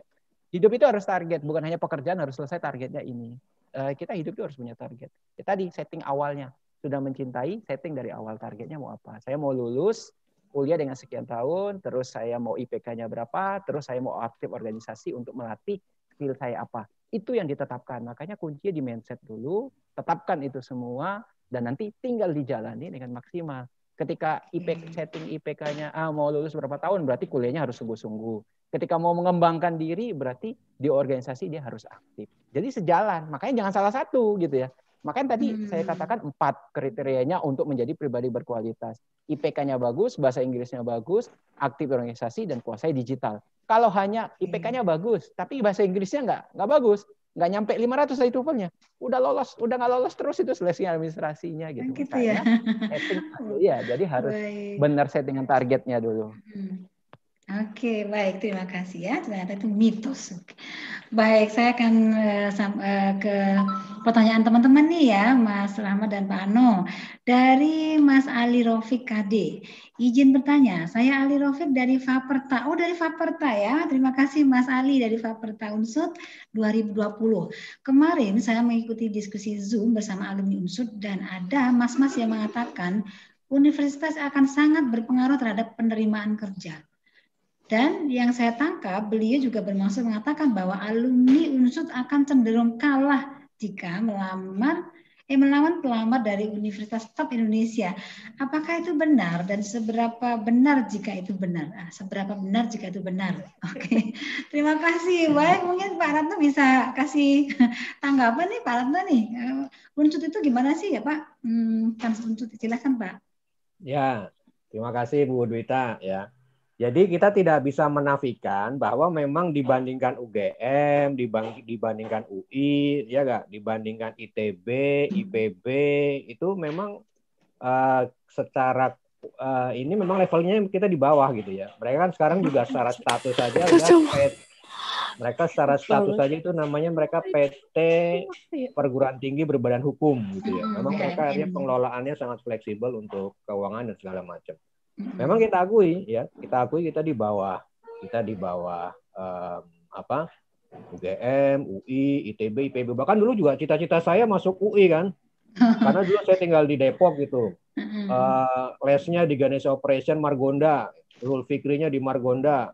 Cita-citanya kalau tryout milihnya UI, Universitas Insya Allah. Ya memang kita akui itu. Tapi kalah atau tidak kalah itu bukan dari level universitas ya kalau menurut saya ya. Kalah atau tidak kalahnya itu adalah dari kita ini bisa enggak bersaing dalam hal kompetensi tadi itu yang disampaikan oleh Mas Rahmat tadi itu. Kita tuh punya apa? Kita punya apa? Memang kalau di beberapa perusahaan besar itu ada pembobotan memang. Ada pembobotan. Contohnya misalnya kalau dia dari prodi akreditasi A maka dapat skor sekian. Poinnya sekian. Kemudian kalau dia dari prodi yang akreditasinya B maka poinnya sekian. Itu memang ada beberapa, tapi itu nggak terlalu besar dibandingkan dengan kompetensi dan kemampuan yang kita miliki tadi itu. Jadi knowledge, skill, ability kita tuh apa? Kalau menurut saya tadi ya, pertama kita concern dulu di memang yang menjadi bidang kita sekarang. Itu concern fokus ya, artinya kita memang mendalami di situ. Kemudian tadi pengembangan diri yang disampaikan Mas Rahmat tadi itu kita itu passionnya di mana? Kita passionnya di mana untuk mengembangkan diri itu. Kemudian setelah itu nanti kita tidak akan terasa itu akan muncul tuh. Oh ternyata ketika pada saat wawancara, pada saat mengikuti seleksi, proses seleksi. Ini asumsi seleksi administrasi sudah lolos ya Mas Rahmat ya. Tadi kan kalau dia yang memilih perusahaan-perusahaan besar kan artinya asumsi seleksi administrasi sudah lolos. Nah, pada saat proses wawancara itulah kita menunjukkan who we are. Jadi Anda bisa apa, kelebihan apa yang Anda punya. Dan itu kan tidak hanya berbekal dari status universitasnya, tapi dari kita sendiri kita bisa apa gitu. Kita punya apa gitu. Kalau bahasanya Pak Hermawan Kertajaya itu kalau proses seleksi itu adalah jual diri Anda gitu. Nah, kalau kita menjual diri kita itu kita bisa apa? Gitu kan. Kalau kita nggak bisa apa-apa, kita mau menjual apa coba gitu. Oke, jadi yang utamanya adalah kompetensi yang kita kuasai, begitu ya Pak Anda ya? Iya betul. Oke, baik Pak Anda, mungkin kita pernah dari Pak Yunus Trionggo waktu itu ya, pernah seminar di ekonomi bahwa ternyata lulusan Unsur seperti misalnya Unsur atau Undip itu punya kelebihan tersendiri loh Pak Ano. Pak Ano masih ingat waktu itu mungkin ya? Iya. Oke, apa saja itu Pak kelebihan dari kita-kita itu dibanding dengan lulusan yang lain-lain tadi sebutkan UI atau mungkin ITB gitu. Kita ada kelebihan sendiri bahwa karakteristiknya itu bagi perusahaan itu lebih disukai dibanding mereka gitu. Iya, jadi dulu kita pernah manggil Human Resource Director dari Bridgestone ya, namanya Pak Yunus Trianggo itu ya. Iya, Yunus betul. Trianggo. Ya, itu ternyata juga banyak lulusan, bukan banyak, ada beberapa lulusan Unsud yang bekerja di Bridgestone ya, gitu. Di Bridgestone juga ada. Dia mengatakan bahwa orang lulusan Unsud itu tuh mudah bekerja sama gitu. Artinya kalau dia ngomong itu tidak terlalu menyombongkan dirinya itu nggak kelihatan gitu. Kadang-kadang kan orang kan kalau ada orang ngomong gini ya, udah ya kayak saya gitu kan, udah sombong dari di awal-awal. Itu kan kayak Mas Rahmat kan pokoknya orang tuh sombong amat, senep banget gitu. Itu orang banyak yang nggak suka gitu kadang-kadang kalau dia ingin menonjolkan diri segala macam. Tapi kalau karakter mahasiswa kita itu bukan dalam arti nggak pede, kemudian yakin, kemudian dia bisa menyampaikan apa yang menjadi tujuannya, itu bukan dengan sifat yang angkuh gitu. Bukan gitu ya. Diterima semua banyak orang gitu. Baik. Nah, itu barangkali itu dari tanggapan dari industri ya, Mas Rafiq ya, langsung mereka menyoroti bahwa banyak lulusan kita itu punya kelebihan yang seperti itu. Terima kasih Pak Ano tadi tanggapannya ya. Oke, mungkin sekarang juga nanti Pak Ano bisa menambahkan rating kita ya, bahwa seperti manajemen itu menjadi pilihan 10 terbesar gitu ya yang diminati oleh calon mahasiswa. Baik, kemudian saya akan lanjutkan ke pertanyaan yang kedua dari Mbak Aldila Krisna Resanti. Oke, izin bertanya Pak Aratno dan Pak Rahmat, pakai D maksudnya ya. Bagaimana caranya mencintai apa yang kita benci? Misalnya saya tidak suka akuntansi, tapi saya disuruh orang tua masuk akuntansi dan diterima di akuntansi. Oke, jadi mungkin setelah kompetensi ini memenuhi syarat, tapi aslinya hatinya itu belum senang gitu ya dengan pilihan. Dan ini banyak ya dari teman-teman mahasiswa baru yang mengalami seperti ini. Baik, silakan nih Pak Ara dan Mas Rahmat untuk menanggapi. Pak Mas Rahmat dulu mungkin ya. Oke. Ya, kalau membenci. Ya, kalau ada pertanyaan tuh Mas Rahmat dulu, Bu. Gitu. Iya. Terus kalau ada jawaban ke Pak Ratno aja, Bu. Nah, gitu. Itu. Jadi saya yang nanggung, Mas Rahmat yang jawab. Gitu. Jadi berdua tanggung jawab ya. Karena gini, jadi ya harus berdamai. Kalau saya sih ngomongnya ya harus berdamai dengan perasaan itu, gitu ya. Gimana caranya untuk mencintai? Ya, kalau udah nggak cinta itu kan susah. Jalannya nanti dengan penuh keterpaksaan dan akhirnya nggak bisa serius, nggak fokus.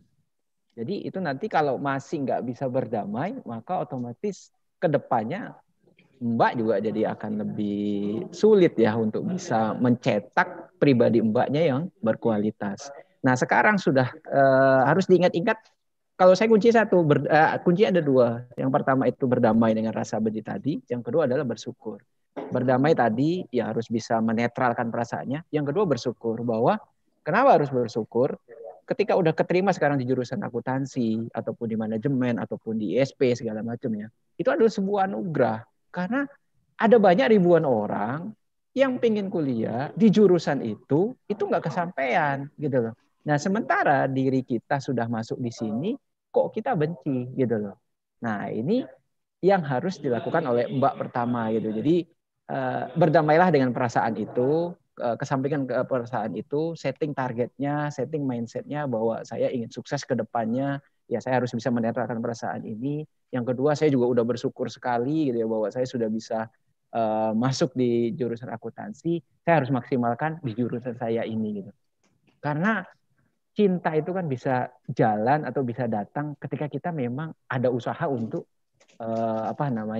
untuk mencintainya, untuk mencintainya. Tapi kalau enggak ya akan sulit. Menurut saya dua itu aja, Bu. Ya, berdamai dan juga bersyukur gitu ya, Mas ya. Betul. Oke, jadi cinta itu bisa diusahakan ya, Mas berarti ya, Mas Rahmat ya. Okay. Makanya kenapa ada laki-laki ngejar perempuan tuh sangat ngotot banget gitu. Awalnya nggak suka, perempuannya lama jadi suka, Bu. Gitu. Oh gitu ya. Karena kan kemototannya dia gitu. Oh gitu jadi. Jadi kalau benci jangan terlalu curhat ya.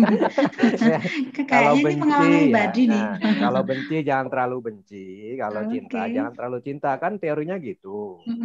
Nah tadi pertanyaannya udah benci, kemudian gimana supaya turn around jadi cinta gitu. Cari tahu tuh success story-nya orang akuntansi. Indonesia tuh masih butuh ribuan auditor. Gitu loh. Indonesia tuh masih butuh ribuan auditor dan saya banyak lihat karena kan profesi ya, akuntansi itu profesi loh. Jadi memang dia dididik untuk menjadi seorang akuntan. Akuntan itu bisa jadi auditor dan segala macam, dan Indonesia tuh masih banyak butuh ribuan auditor. Gitu. Jadi cari sisi positifnya seorang akuntan. Oke, jadi success story-nya seorang akuntan. Baik.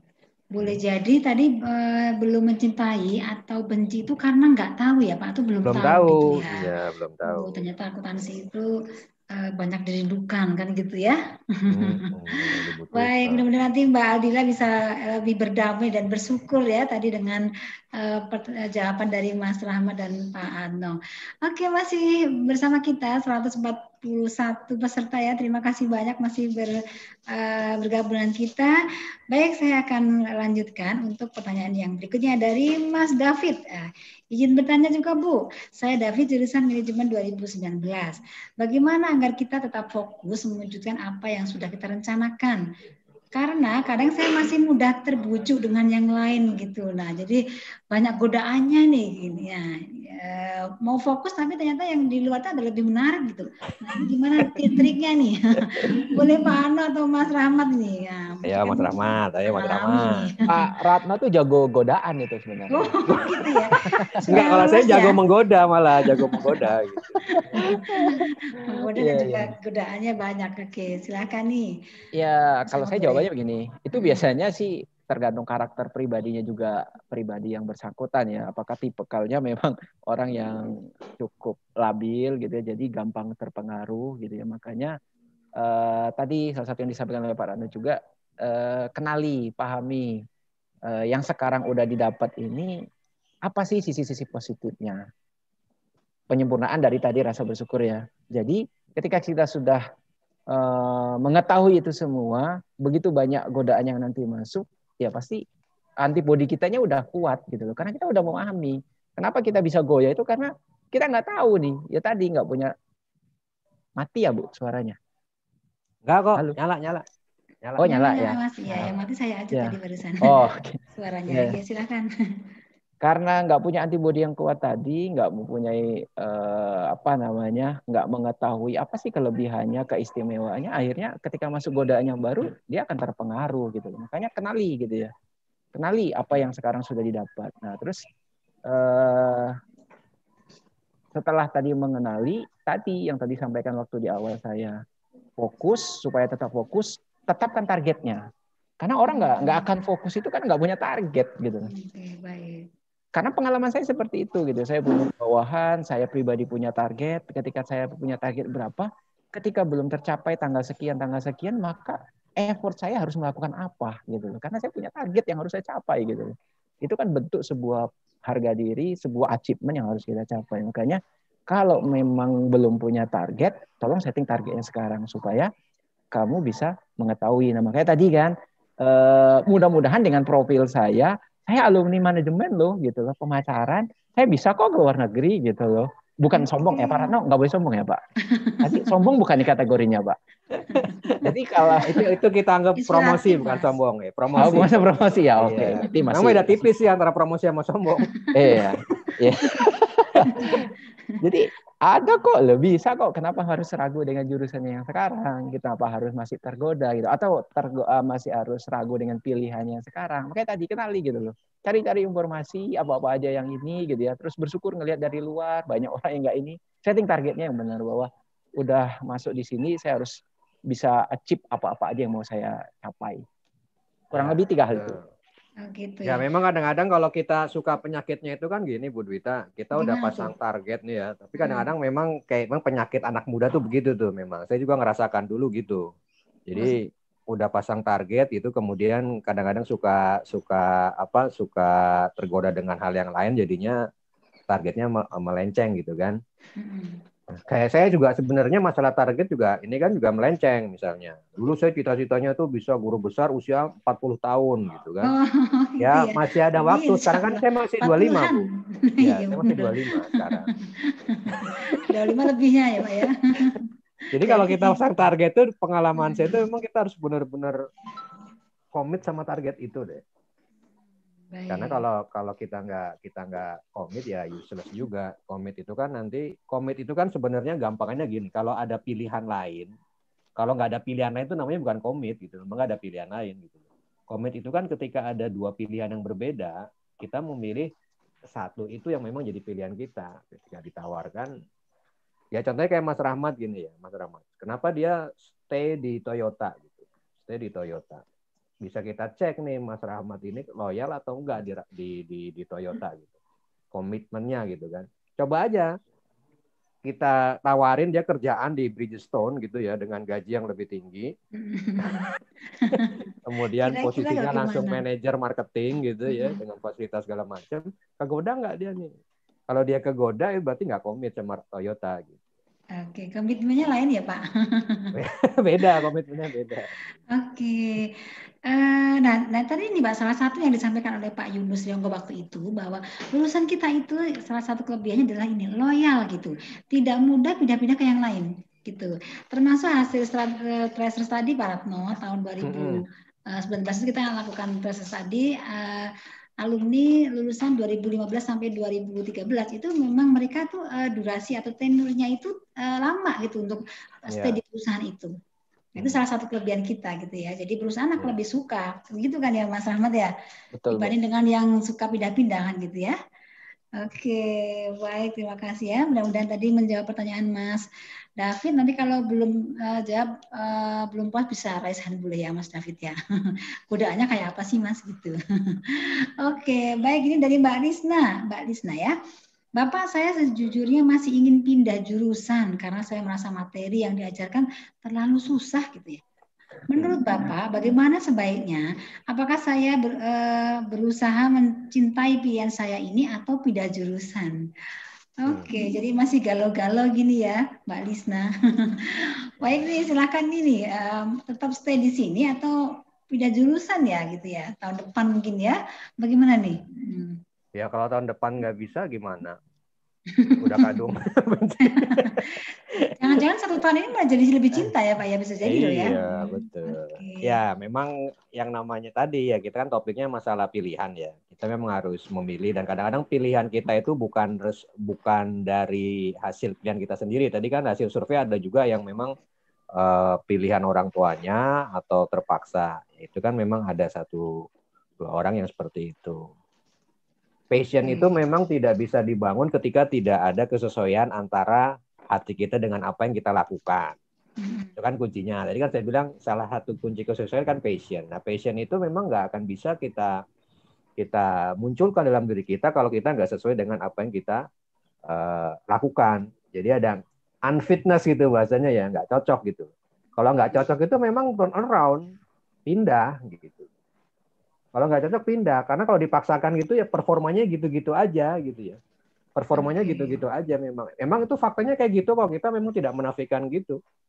Tidak bisa menafikan itu gitu. Kalau memang nggak ada kesesuaian antara hatiku dan hatimu. Itu kan memang jawabannya kita bertahan dengan struggle, berusaha untuk menyesuaikan diri. Atau pilihannya memang kalau kita nggak bisa menyesuaikan diri ya kita turn around kan. Cuman yang pilihan kedua ini kan menyisakan pekerjaan lain. Apa tuh, Pak? Dia harus memilih yang lain. Memilih yang lain itu udah tentu cocok sama dia enggak gitu kan. Kalau nggak cocok lagi gimana? Ya, bisa jadi itu keinginan dia, tapi ternyata keinginan dia tuh nggak cocok dengan karakter yang dia inginin gitu. Maksud saya. Dia minatnya ke matematika misalnya. Tapi kemampuan dia matematika tuh di bawah standar gitu. Baik. Tapi semangat minatnya belum tentu dia, belum tentu. Gitu. Baik ya, jadi harus ada fit ya Pak antara passion gitu ya dengan yang digeluti saat ini. Nanti mungkin juga Pak Ratno bisa sharing-sharing gimana nih menentukan ini sih passion saya itu kayak apa sih ya? Wah, mana ya ini makanya passion hubungi Bu Dwita dong, kan tes kepribadiannya udah jalan. Oh gitu ya. Iya. Boleh nanti saya cocoknya passionnya di mana nih kan bisa dites. Nah itu salah satu ya rekomendasi Pak Ratno ya. Nanti bisa ikut tes kepribadian di lab karir ya teman-teman mahasiswa. Oke, baik. Apakah ini saya tanyakan lagi? Apakah ada yang mau raise hand nih? Kita masih ada beberapa menit lagi untuk diskusi. Ini tadi Mas Rahmat belum kasih tanggapan ya, yang Mbak Lisna nih. Dulu waktu Mas Rahmat dulu ada keinginan pindah jurusan nggak dulu waktu awal kuliah? Kalau pindah jurusan enggak Pak, karena settingan awal tadi itu saya udah langsung bersyukur sekali bisa keterima Oh, ini ceritanya tadi karena saya pinternya setengah-setengah gitu loh, Pak. Nggak kayak Pak Ratno yang pinternya maksimal top speed. Wah, kalau saya bukan pinternya maksimal, ganteng maksimal. Oke. Pinter dan ganteng maksimal, kurang lebih begitulah ya.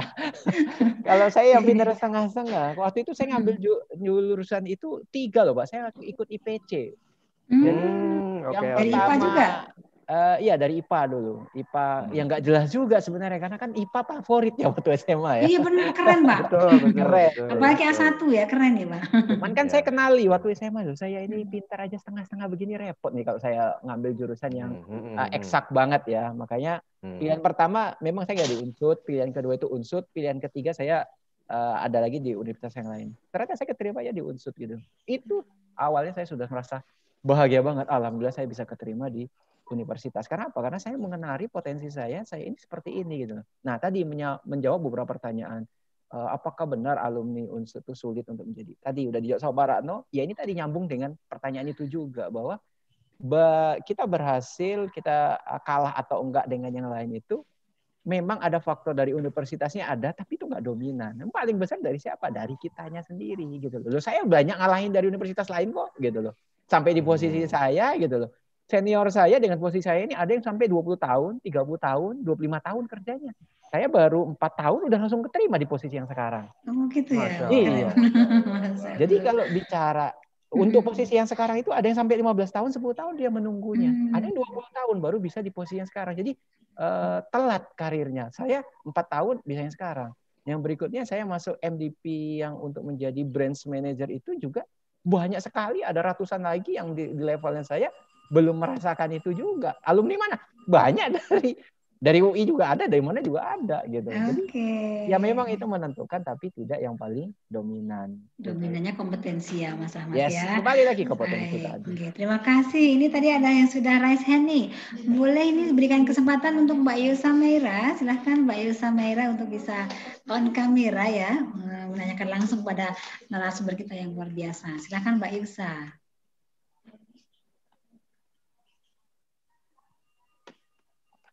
Oke, Mbak Yusa, halo. Iya, suara saya terdengar, Bu? Oh iya jelas, Mbak Yusa boleh juga on kamera ya, biar kita lebih interaktif, oke? Boleh? Oh iya, boleh Bu. Silakan, Mas Mbak Yusa. Ya, saya mau bertanya, Bu. Jadi pertanyaan saya itu, bagaimana cara memaksimalkan potensi diri saya gitu, apabila saya ini sudah mencintai jurusan saya kayak gitu. Contohnya kan saya masuknya di jurusan pendidikan ekonomi. Nah, kira-kira gimana sih cara kita untuk menggali potensi diri yang kita miliki di jurusan tersebut gitu, apabila kita sudah mencintai jurusan kita tersebut. Seperti itu, Bu.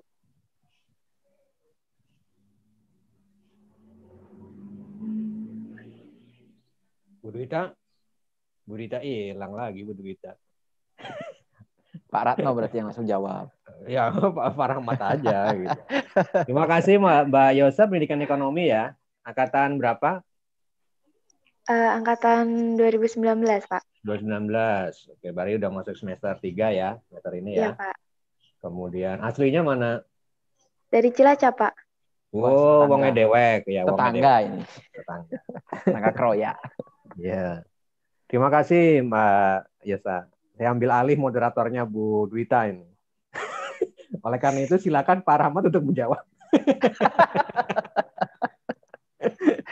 Gimana cara menggali potensi? Dia udah cinta nih sama pilihannya. Ini udah modal bagus ya Mas Rahmat ya. Betul. Jadi dia udah mencintai pilihannya, dia udah mulai concern di situ, ya, dia udah mulai concern di situ. Artinya ini udah modal bagus nih.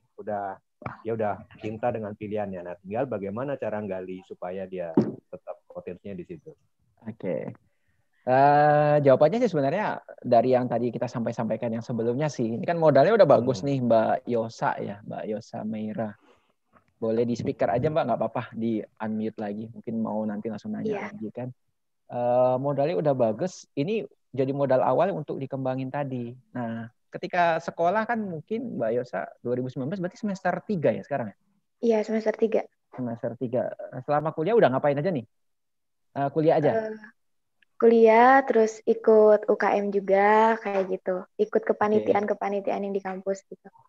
Nah, selama ini yang udah dijalani, ngerasanya agak kurangnya di apa yang perlu dikembangin misalnya di potensinya?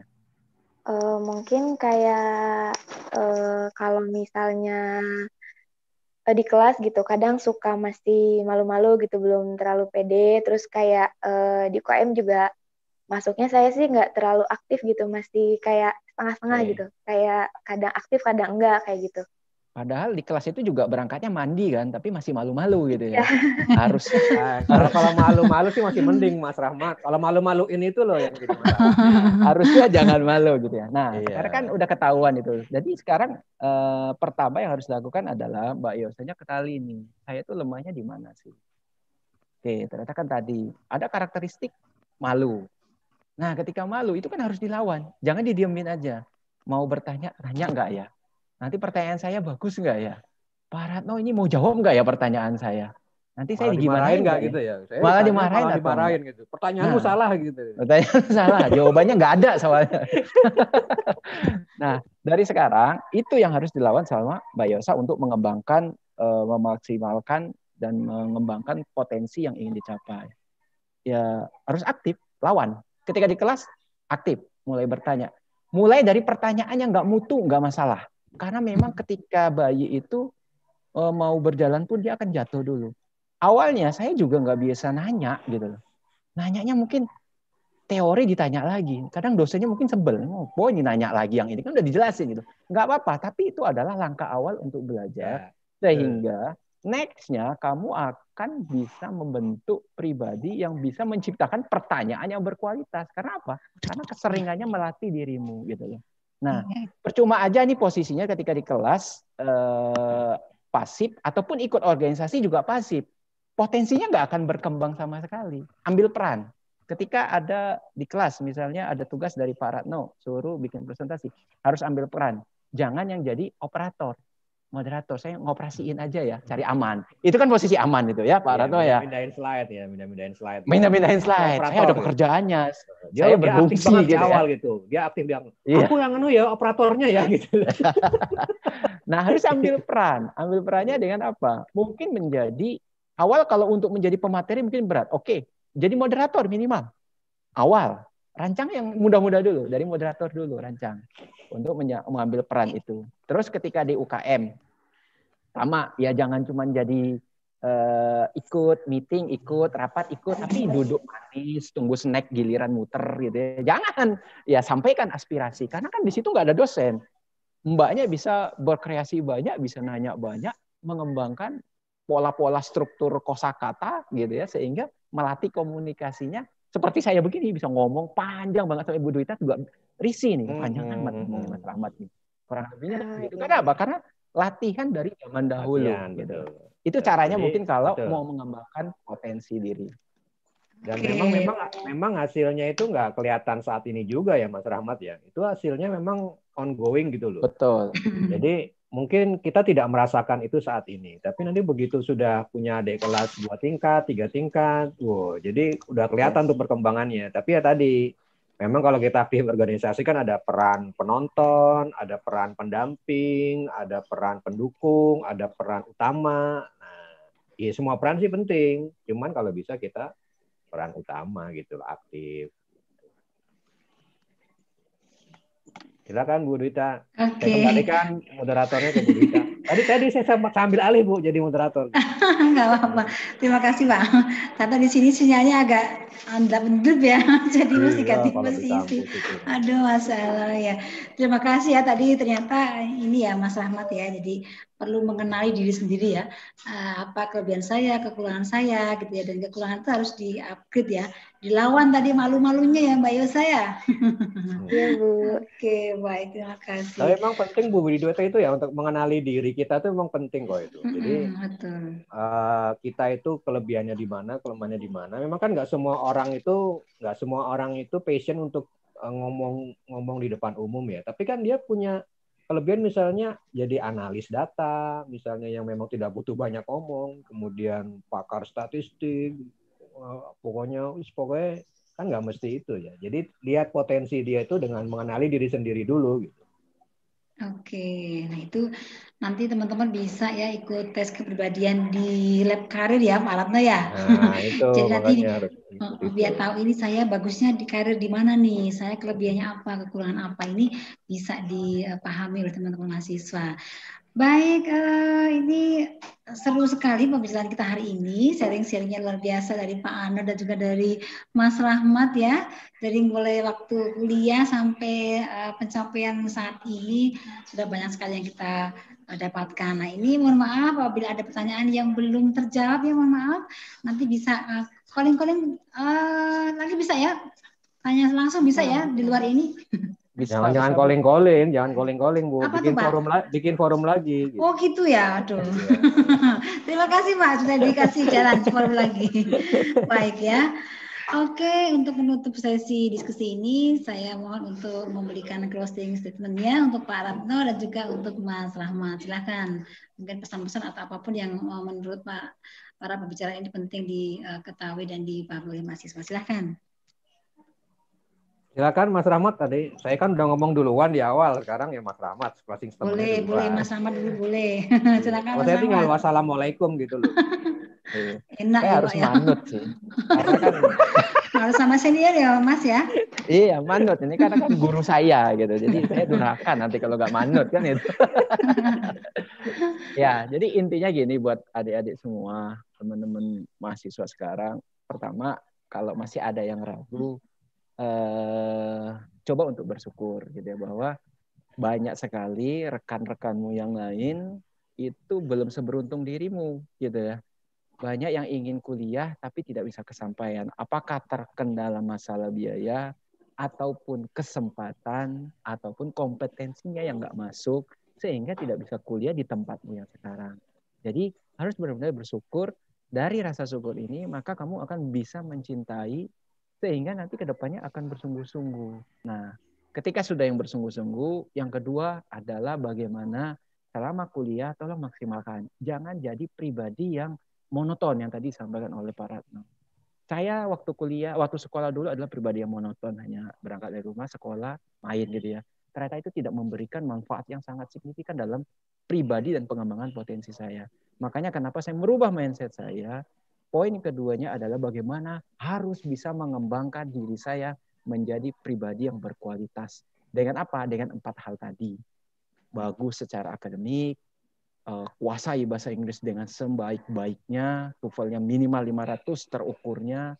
Yang ketiga, aktif di organisasi untuk mengembangkan skill dan juga peka terhadap teknologi. Nah, 2 hal ini kalau adik-adik semua bisa pegang, bisa dijalanin, saya yakin nggak perlu khawatir, nggak perlu minder dengan perasaan nanti ke depan saya akan sukses atau enggak. Saya kalah dengan lulusan dari universitas yang grade-nya di atas kita. Itu pasti semua akan bisa dilawan lah ya. Apalagi dibimbing oleh dosen-dosen kita, ada Bu Dwita, Pak Ratno, yang dokter-dokter yang sudah sangat luar biasa, yang ngajari pasti dengan sebaik-baiknya untuk adik-adik. Mungkin itu aja Bu. Oke, baik, terima kasih ya pesan-pesannya dan juga closing statement buat adik-adik mahasiswa. Baik, silakan Pak Ano untuk memberikan closing statementnya juga. Silakan Pak Ano.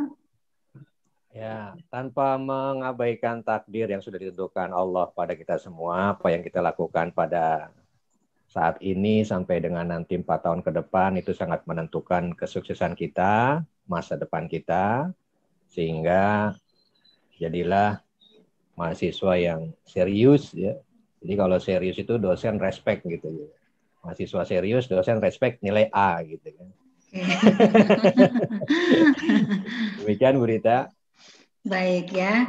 Baik, jadi terima kasih kepada 2 narasumber kita yang luar biasa. Hari ini sudah sharing-sharing tentang pengalaman dan juga ilmunya luar biasa. Terima kasih banyak.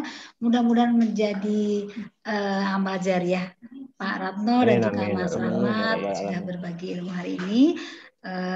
Bahwa manusia yang paling baik adalah manusia yang paling banyak manfaatnya buat orang lain. Itu. Baik untuk dari saya untuk sesi yang diskusi ini. Saya kira cukup sekian. Terima kasih kepada semua peserta yang sudah masih bersemangat untuk mengikuti acara hari ini sampai saat ini, dan juga kepada narasumber terima kasih banyak, dan juga kepada semua panitia saya ucapkan terima kasih banyak. Dan mohon maaf apabila selama saya membantu acara ini banyak salah kata atau sikap-sikap atau mungkin tadi ada sinyal-sinyal yang tidak lancar ya untuk kita berkomunikasi, kami mohon maaf. Oke, baik, untuk selanjutnya saya tutup. Assalamualaikum warahmatullahi wabarakatuh. Waalaikumsalam warahmatullahi wabarakatuh. Waktunya kami kembalikan kepada MC Mbak Cutmisni Mulasiwi dan juga Mbak Karina. Silakan Mbak. Terima kasih. Baik, terima kasih Bu Dwita Darmawati sudah memandu acara pada hari ini, dan juga terima kasih kepada Pak Ratno dan Pak Rahmat selaku narasumber luar biasa kita pada hari ini.